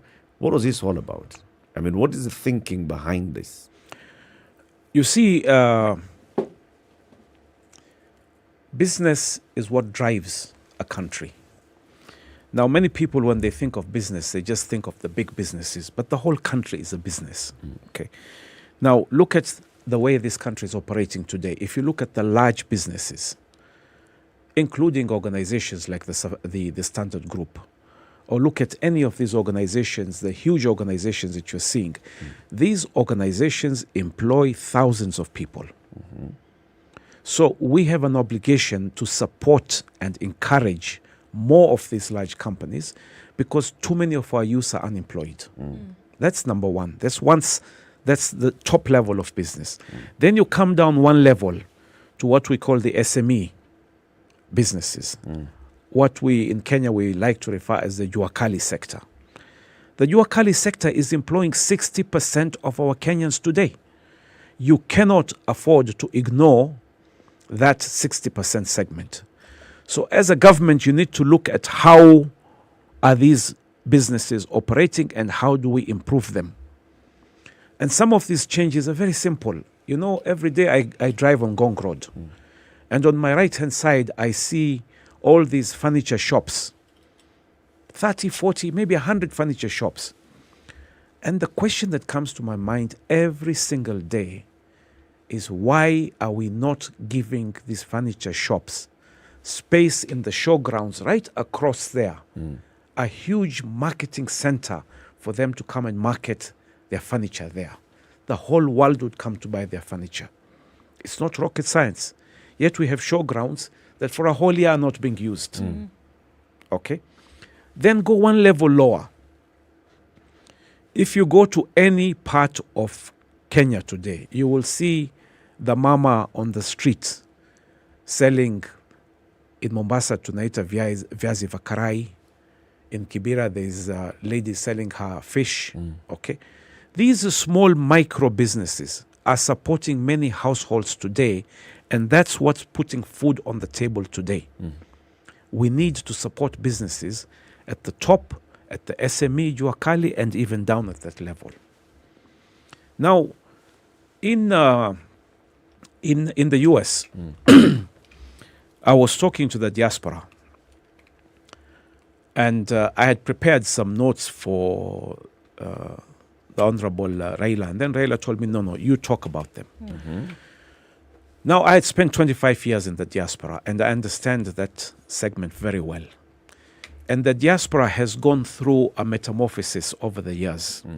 For many years, Kenyans looked at the diaspora almost like traitors. You are the guys who ran away. We didn't run away. I myself went to the US, studied, came back with a degree and a nice American twang, and for a whole year I tarmacked in this country. I couldn't get a job. Okay? So I had to borrow money and go to Dubai and look for a job. That's where I found my bread. So don't call me a traitor because I went there. Okay? So the Kenyans go abroad looking for opportunities. They're looking for education, looking for opportunities. And now today they are contributing more than $3 billion into Kenya. And World Bank statistics are showing that this is only 5% of their disposable income. Now, if 5% is 3 billion, 100% is $60 billion. It's a serious money. But the money that is coming to Kenya is what you call consumption money. It's people bringing money to help their brothers and sisters for education, help shosho, help pay rent, help pay medical, help pay funeral expenses. So that money is not really investment money.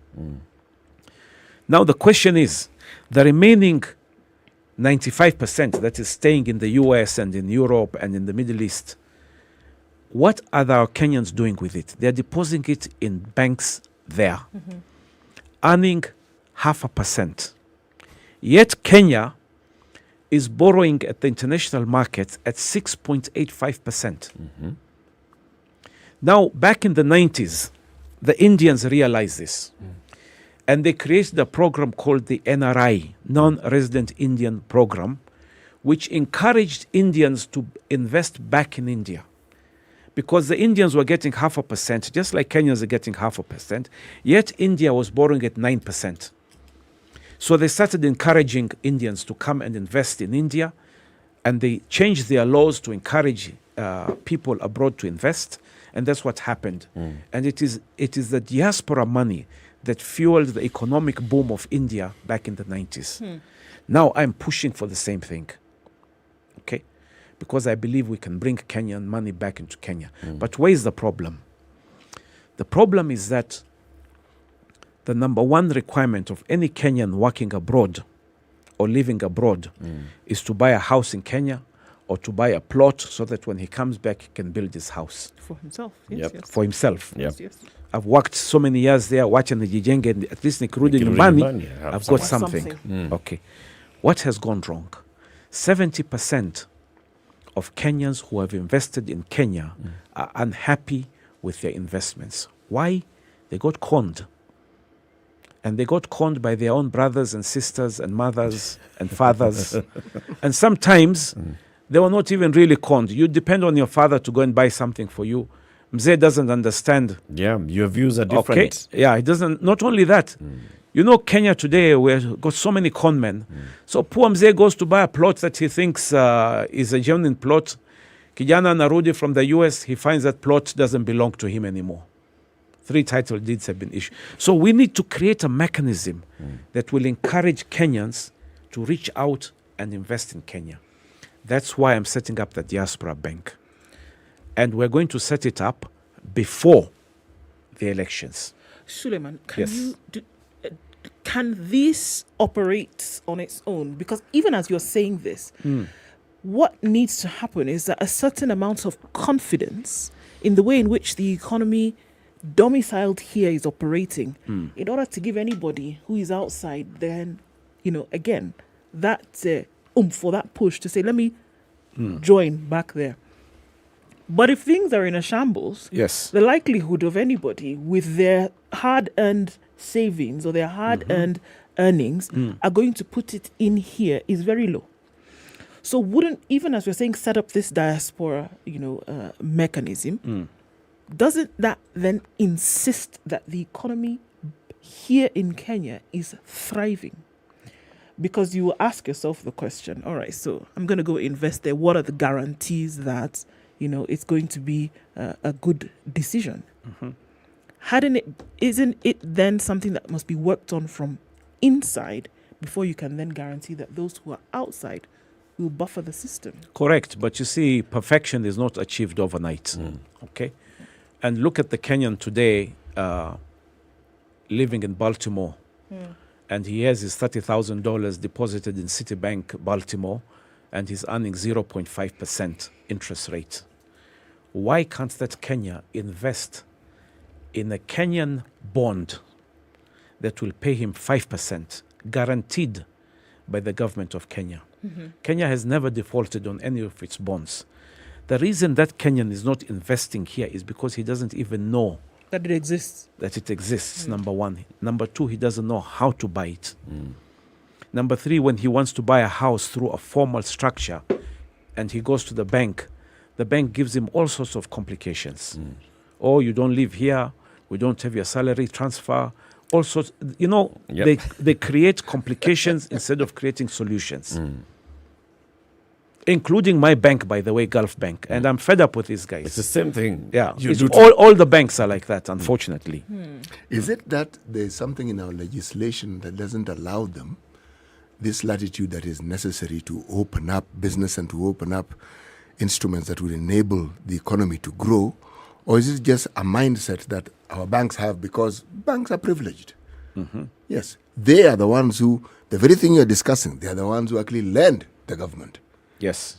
And so they benefit from it. But why do they lend the government? Ask yourself that question. You see, 48% of Kenya's debt is local debt.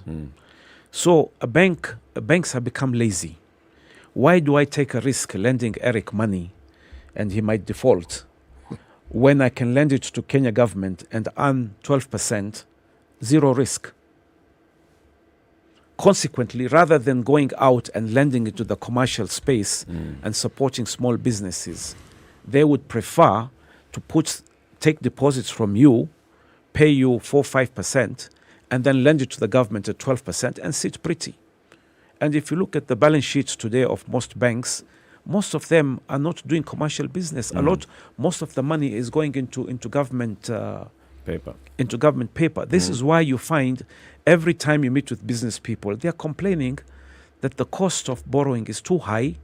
The efforts to get money from the bank, they want your house and your car and your children as mortgages, okay? And they just make life difficult. Now, for a long time, I look at the Indian model, for example. We have a lot to learn from India. India has a regulation. Every bank, upende usipende, 40% must go, 20% either to agriculture or 20% to small companies, what we call SME, Juakali. And if you don't want to lend to these two sectors, then you must deposit 40% of your money into a bank called SIDBI, SIDBI, Small Industries something. And then SIDBI goes out and lends this money. That's how these small industries and small businesses in India get financing. So it's guaranteeing access to finance. It's forcing the banks to lend to the sectors that need money.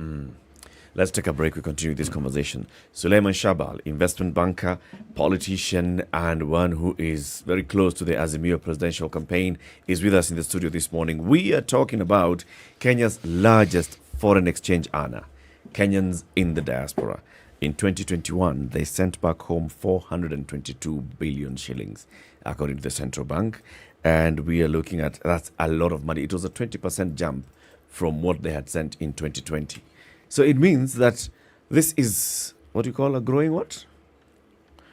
If you look at the revenues, that we're making from the diaspora, it is much more than what we're making from tourism. Yet we have a ministry of tourism. Why is it that we don't have a ministry for the diaspora? It's an economic question. It's not a political question. True. If that's where we're making money from, that's where you should put your focus on. That's where we should be concentrating. Yes. 29 minutes to 10. Let's take a quick break and continue this conversation after this break. Istikbalkenya.com, Ndu? Istikbal.com. Istikbalkenya.com. So, Suleiman, Ndu is doing some home makeover. She is a homemaker, and we know this from the people whose home she's made. Oh, okay, that's what you were saying. Yes. And she's doing some makeover, and she wants to go buy some furniture, so she's going to Istikbal. Istikbal is this Turkish company. They've been in Kenya. They have showrooms in Nairobi, Village Market, Mombasa Road, in Nakuru, at Westside Mall, and they're running a 40% discount between now and the end of July. So Ndu yesterday identified a green couch. Yes. What else have you found? I saw a nest of stools. Nest of stools. Yes, that's what it's called. Nest of stools. Right. Your nest ni plural. One nest of stools. A nest of stools. Yes. Many stools in one place called nest. Voila. Oh, it's all called furniture. I'm very grateful. My wife is out of the country. She's not listening to this conversation. She should be hearing all she these would things. have 40%. She would have been. She's following the conversation online on YouTube. 40% off between now and end of July. Istikbalkenya.com, and they can do home deliveries within Nairobi and Nakuru.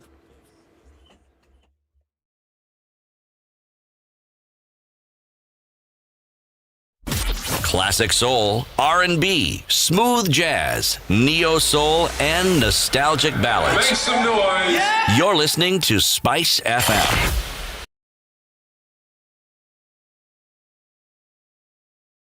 Hey, have you heard about Mbuzi24.com? Mbuzi what? No! What is it? Mbuzi24.com delivers farm fresh products such as meat, cheese, eggs, herbs, and more straight to your door. Fresh and reasonably priced. And imagine, it's free delivery. Mbuzi24.com. Farm fresh food. Order now and get free delivery in Nairobi. Goat meat only 545 Kenya shillings per kilogram.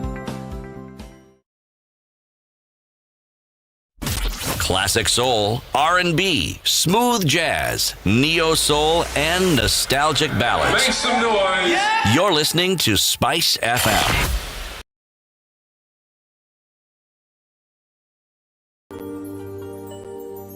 Turn your space into a home with quality Turkish furniture courtesy of Istiqbal. With over 60 years experience of manufacturing premium home furniture, Istiqbal is the place to go for innovative, stylish and elegant interiors. Istiqbal offers a variety of functional products from sofas, TV units, coffee tables, dinings, beds and premium mattresses. Visit Istiqbal showrooms today, located in Nairobi along Mombasa Road, at Village Market and at Westside Mall Nakuru for the best home furniture selections. You can also shop online at www.istiqbalkenya.com and enjoy a discount of up to 40% off till 31st July 2022 with free delivery within Nairobi and Nakuru. Flexible zero interest payment options with KCB, ABSA and Lipa Later available. Classic soul, R&B, smooth jazz, neo soul, and nostalgic ballads. Make some noise. You're listening to the drizzle in Spice. Nairobi, dark clouds is what we're looking at. 17 degrees. We'll see highs of 24 and lows of 14 today. Partly sunny at 17 in Nakuru, highs of 22. 23 will be the high in Nyeri, where it's mostly cloudy at 17. Mostly cloudy conditions into rain in Eldoret at 15, highs of 22 and lows of 11. It's raining in Mombasa at 27, highs of 29. We'll see highs of 29 in a rainy Malindi as well. The clouds are also low in Kisumu, it's 21 degrees. 21 and mostly cloudy as well. Highs of 25 in Kakamega. Cloudy conditions in Kampala at 20, highs of 25 and lows of 18, while it's mostly sunny at 25 in Dar es Salaam. We'll see highs of 31 and lows of 23. The sun is also out at 11 in Johannesburg, highs of 19 and lows of 5. It's partly sunny at 26 in Lagos, highs of 31, and we'll see highs of 31 as well in a sunny Kinshasa. 24 and the sun is out in Beijing. 28 will be the high and lows of 18. Mostly cloudy conditions at 13 in Paris. Going to highs of 20. 20 will also be the high recognized in a sunny London. And it's 21 degrees and raining in New York. Coming into Thursday, New York, highs of 27 and lows of 17.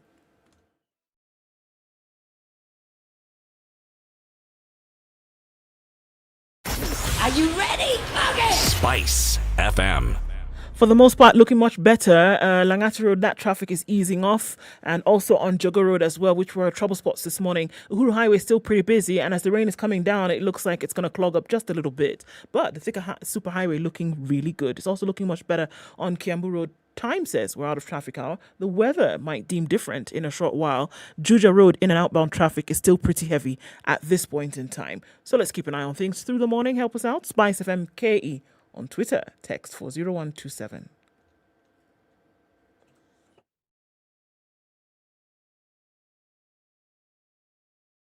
Business news with Spice FM. I'm Dennis Aseto. Kenya has launched a 5-year plan to boost food and nutrition security amid a severe drought that has affected more than 3 million people. Francis Owino, the Principal Secretary of the State Department of Crops Development and Agricultural Research, said the agriculture sector institutional capacity strengthening plan was developed through a multi-agency task team. He said that the plan provides for a leadership program to build transformational skills for national and county leaders who will be equipped with adequate hands-on skills that will be transferred to agricultural value chain players. Now, Kenya becomes the first country in East and Central Africa to set up the first ever Liveline laboratory, which was established by the Kenya Power at a cost of 2 billion shillings. Kenya Power Acting Managing Director Geoffrey Muli said the laboratory will be used to test and certify equipment that are used in the Liveline maintenance program. Muli further noted that the lab, which was launched 3 years after the launch of Liveline maintenance program, will also realize savings in terms of payment for services that were previously outsourced. And telco service provider Safaricom Chief Executive Officer Peter Ndegwa has affirmed the use of reverse calls will continue, refuting claims online that the service will be abolished from the network. The service, which was launched in 2019, enables a caller to transfer the cost of a call to the receiver. Ndegwa has reiterated the service as a key one that addresses a key need to a large part of its customer service. Kenya's gross domestic product is projected to grow by 5.5% in 2022 and 5.2% on average in 2023 to 2024, according to the World Bank. This is compared to an earlier projection of 4.9% in December. The growth rate, while still strong, will be a moderation compared to the 7.5% growth in 2021 following a remarkable recovery from the economic effects of the COVID-19 pandemic. For Spice Business, I'm Dennis Aseto. Spice FM Business.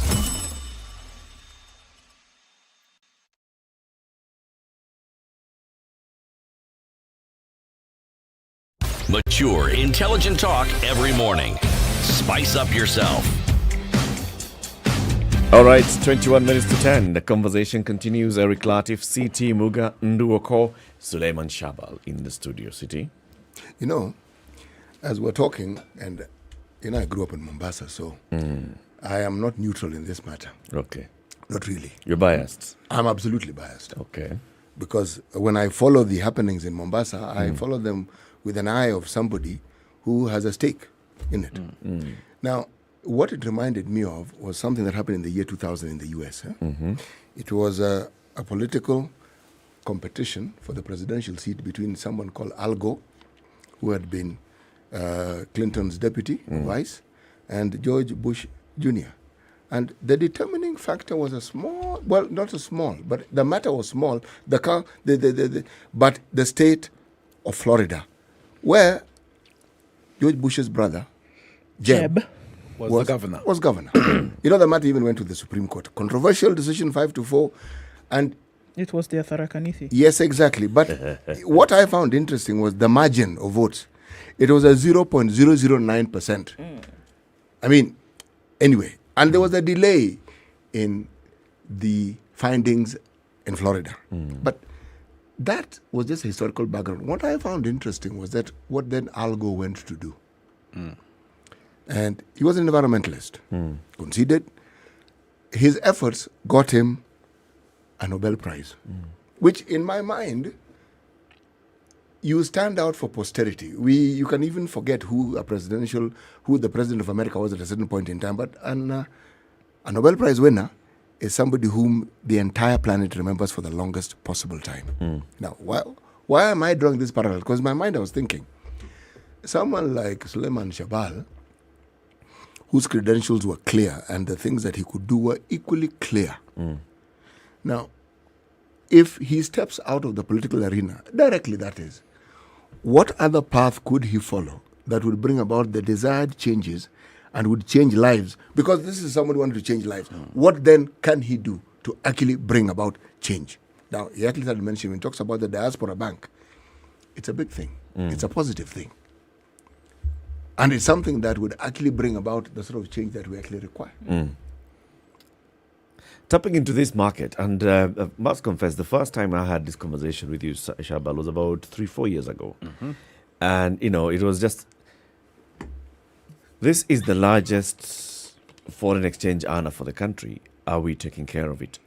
Right now, in the structure of government, who is dealing with diaspora affairs?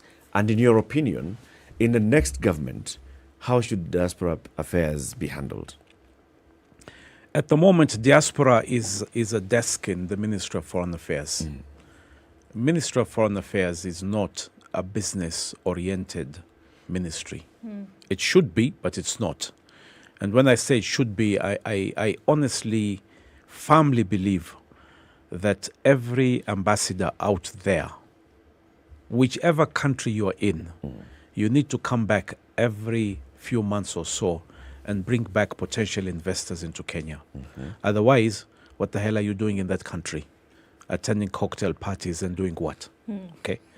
So if you're the ambassador to the UAE, I expect that you should be bringing back to Kenya every few months or so 4 or 5 serious potential investors. Bring them to Kenya, show them the country, show them the opportunities. And if every foreign ministry, every foreign embassy does that, and we're bringing in 200 potential investors every year, if we get even a 10% conversion ratio, those ministries will have earned their role. Now, the diaspora is purely a desk. They have a policy there that was written a few years back that I read, and it didn't make any sense to me. So there's no clear direction on what we need to do about the diaspora. But to me, it's crystal clear This is something. If we're getting 3 billion with zero effort, and I'm repeating, zero effort from the government, can you imagine what we would really be able to do as a country if we focused on this sector? We showed them that we appreciate the work they're doing.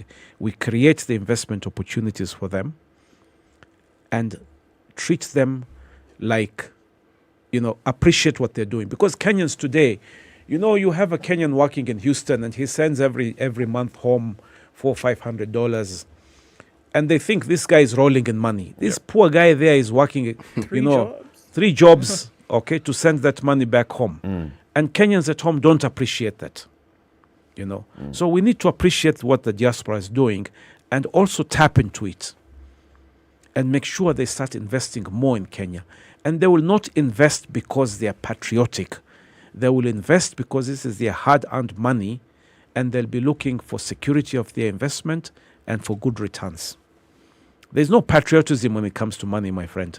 Kila mtu anatazama interest yake. Yeah, it's personal interest. Would you say then the government has been lazy, just like you've talked about the commercial banks? They sit back, there's easy cash coming here, do nothing about it. They sit back, money is coming from Kenyans in the diaspora coming back home. Well, what's the problem? No problem. Correct. The government has been lazy. There's a very interesting question. Let me here. repeat that again. The government has been lazy. Yes. And indifferent and not caring.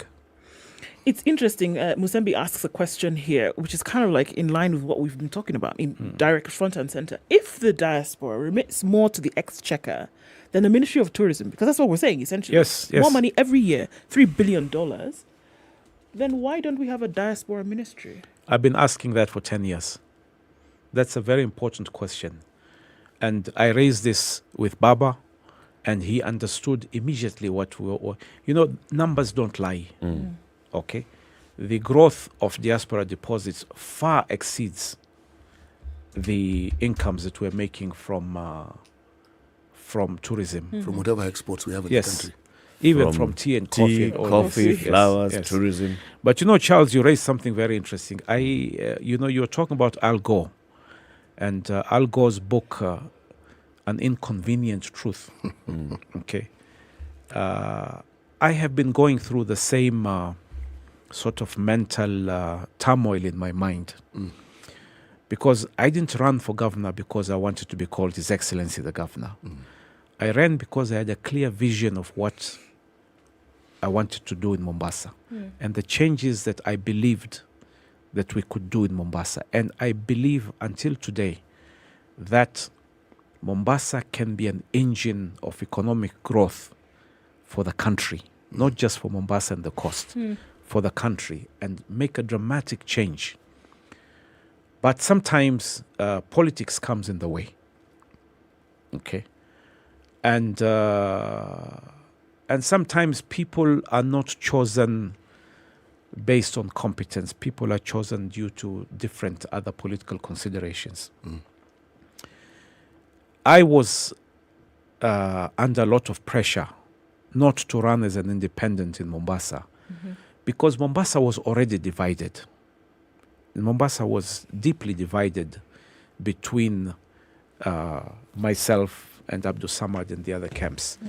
And had I bolted from ODM and gone and run as an independent, it would have split the city even more. And the Prime Minister prevailed on me by insisting that if your desire was really to bring change to Mombasa, you can achieve more by working with the national government than by working as governor. Whether that is right or whether that is wrong, time will tell. 2 months from now, we'll know whether that will work or not. Frankly, it was an extremely painful decision because this is a chart that I have spent 10 years fighting for. When I called my key supporters and campaigners, they went crazy. They said no way. They said no way. And they were adamant. To hell with the ODM ticket, run independent. And 3 times I stood up to speak and 3 times I could not bring myself to speak because the emotions were too high. Okay. And like I said, it's a very painful decision, and sometimes one has to make decisions that you are not very comfortable with. But we hope for the best. You know. Can I ask you though? Yes. Looking at, what you say, even at this point, Suleiman, you have to be honest, even at this point, you're still a bit unsure because you're saying, time will tell in the next 2 months or so, and then a few months thereafter, you'll be able to know whether it was worth leaving your gubernatorial aspirations behind for the sake of pushing this agenda, and then seeing if different parts of the country then will be touched with the national agenda.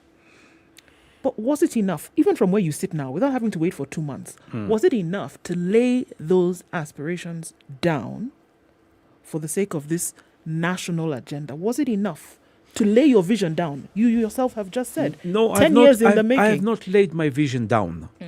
Okay. To be governor of Mombasa. I like what Charles has said. You see, to be governor of Mombasa is an ambition. But there's a bigger role behind the ambition. And what is that role? The role is, what can I do to change Mombasa?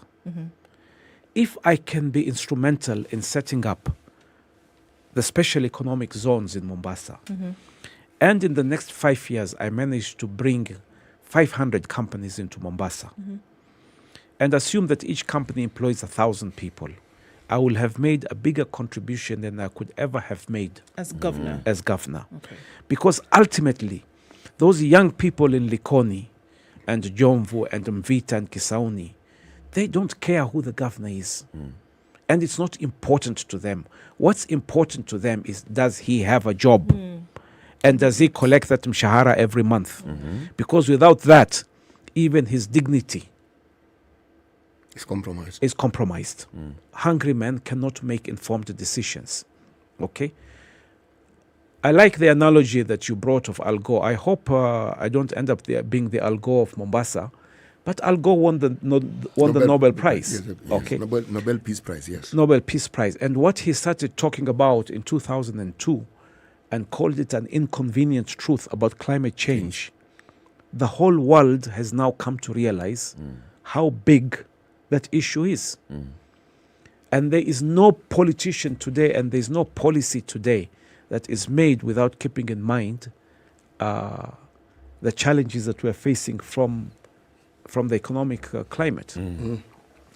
So I don't know. I think Suleiman Shabal will have to somehow find a way to reinvent himself. Okay. And perhaps I can make a better contribution, not being a politician. I don't know. In a different way. In a different way. You can still contribute. Yes. So I don't know. Honestly, right now I'm soul searching. I think right now we are looking at the national agenda more. Let's elect the right president first. Okay. And then but then you also have got to influence the way the government is then structured, just like you're saying. So we've had plans for special economic zones for a long time.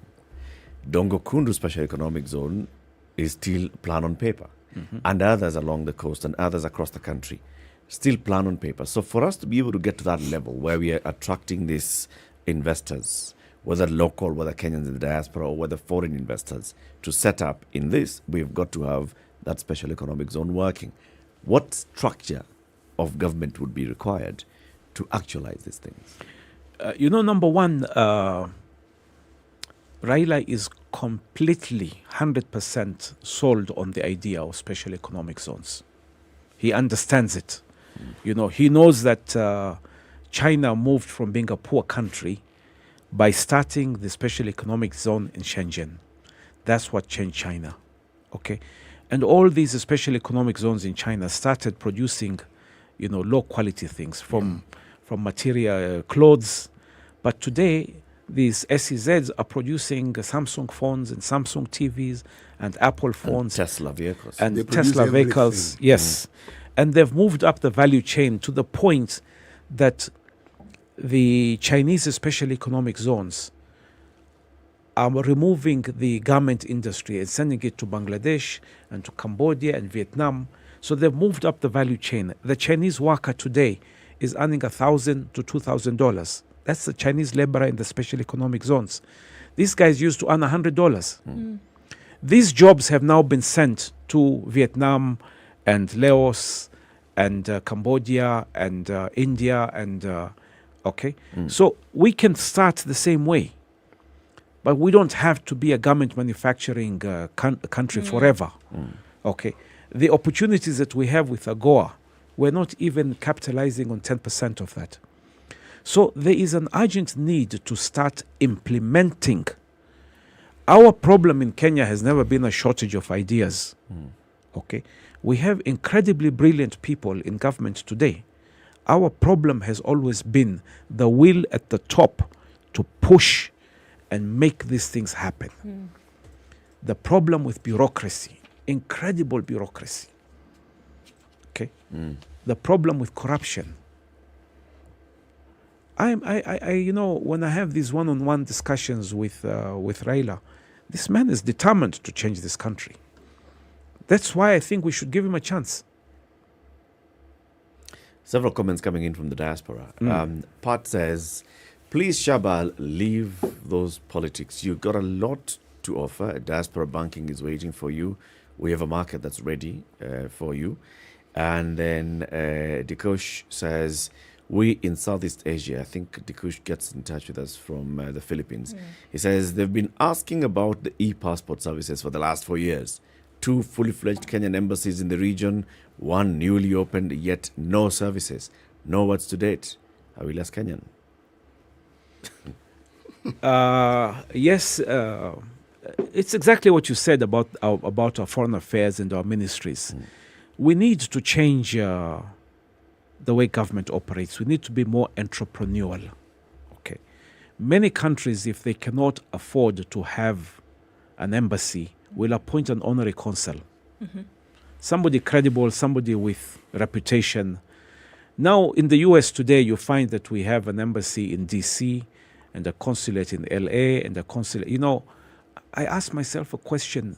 We have credible Kenyans all over the U.S. Yes. Why don't we open 50 honorary consuls? Let them fly the Kenyan flag. Okay, give them title honorary consul, and then provide services. And those services are not free. You come and apply for a passport, you pay for it, whether it's at the embassy or at the honorary consul in Baltimore. Correct? So this is what I'm saying. We need to become more entrepreneurial. As a country, in totality. As a country, as a government. This government has to cut through this excessive bureaucracy and get rid of this bureaucracy. I wrote an article a few weeks back about corruption. And my friend Andrew Kipkemboi, who works here, referred me to a book called The Paradox of Progress. And the book says something very interesting. It says, we employ corruption. That's an interesting term. We employ corruption. And he says, if we can change our system, that we remove the reasons for corruption, then things can work better. And I give you a very simple example. I was coming here and I was thinking about this. Today you go to immigration and you want to apply for a passport. They'll tell you 2 weeks. But the reality is going to be more than 2 weeks. However, if you are willing to kuongea vizuri, you can get your passport day after. Correct? Everybody knows that. Now my question is, why don't we have a special fee for express? If the normal fee is 4,900 shillings, okay, pay 3,000 shillings more, you get your passport tomorrow. Now that extra 3,000 that you are charging, take 1,500, give it back to Serikali. 1,500 goes into a bonus pool to pay these immigration workers. So now he's incentivized to issue this thing quickly. Because the more he processes, the more he gains. Makes. Exactly. I saw this in Dubai. The parking attendants. In the summer, they are walking around in that heat. Looking for who's coming, who hasn't paid. Then I discovered that the penalty for, if you don't pay your parking fee, is 150 dirhams. And every time this guy hammers you with a parking fee, he gets 50 dirhams. That's why he has an incentive to walk when the temperature is 50 degrees. Yes. Okay, entrepreneurial government. It's the way of the future. That's the way of the future. Suleiman, we thank you very much for coming. Come again soon. Okay, we've been looking for you. I know you're very busy moving up and down and setting up this bank as well and everything else. Come again. Eric, there's one issue we didn't talk about. This Mitumba issue. And I'm surprised that you didn't bring it up. Okay. We want to have it as a substantive conversation about manufacturing and the textile industry. Correct. But, you know, a lot of propaganda is flying around that, you know, Simeo intends to ban Mitumba. There's nothing like that. Okay. The Prime Minister was saying, number one, the Prime Minister knows how important this is. Every single market in Kenya today, people are selling Mitumba. It's a business. It supports the lives of millions of people in Kenya. So we cannot knock it out overnight. But the Prime Minister is also saying that the minute we start supporting the cotton industry, it will create even more jobs. And this cotton industry, you know, when people manufacture T-shirts, for example, they will end up manufacturing 100,000 T-shirts.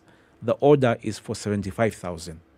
That remaining 25,000 is sold locally. Now, I don't mind buying a polo T-shirt, brand new, for 500 bob, or for 50 bob, or whatever the price is.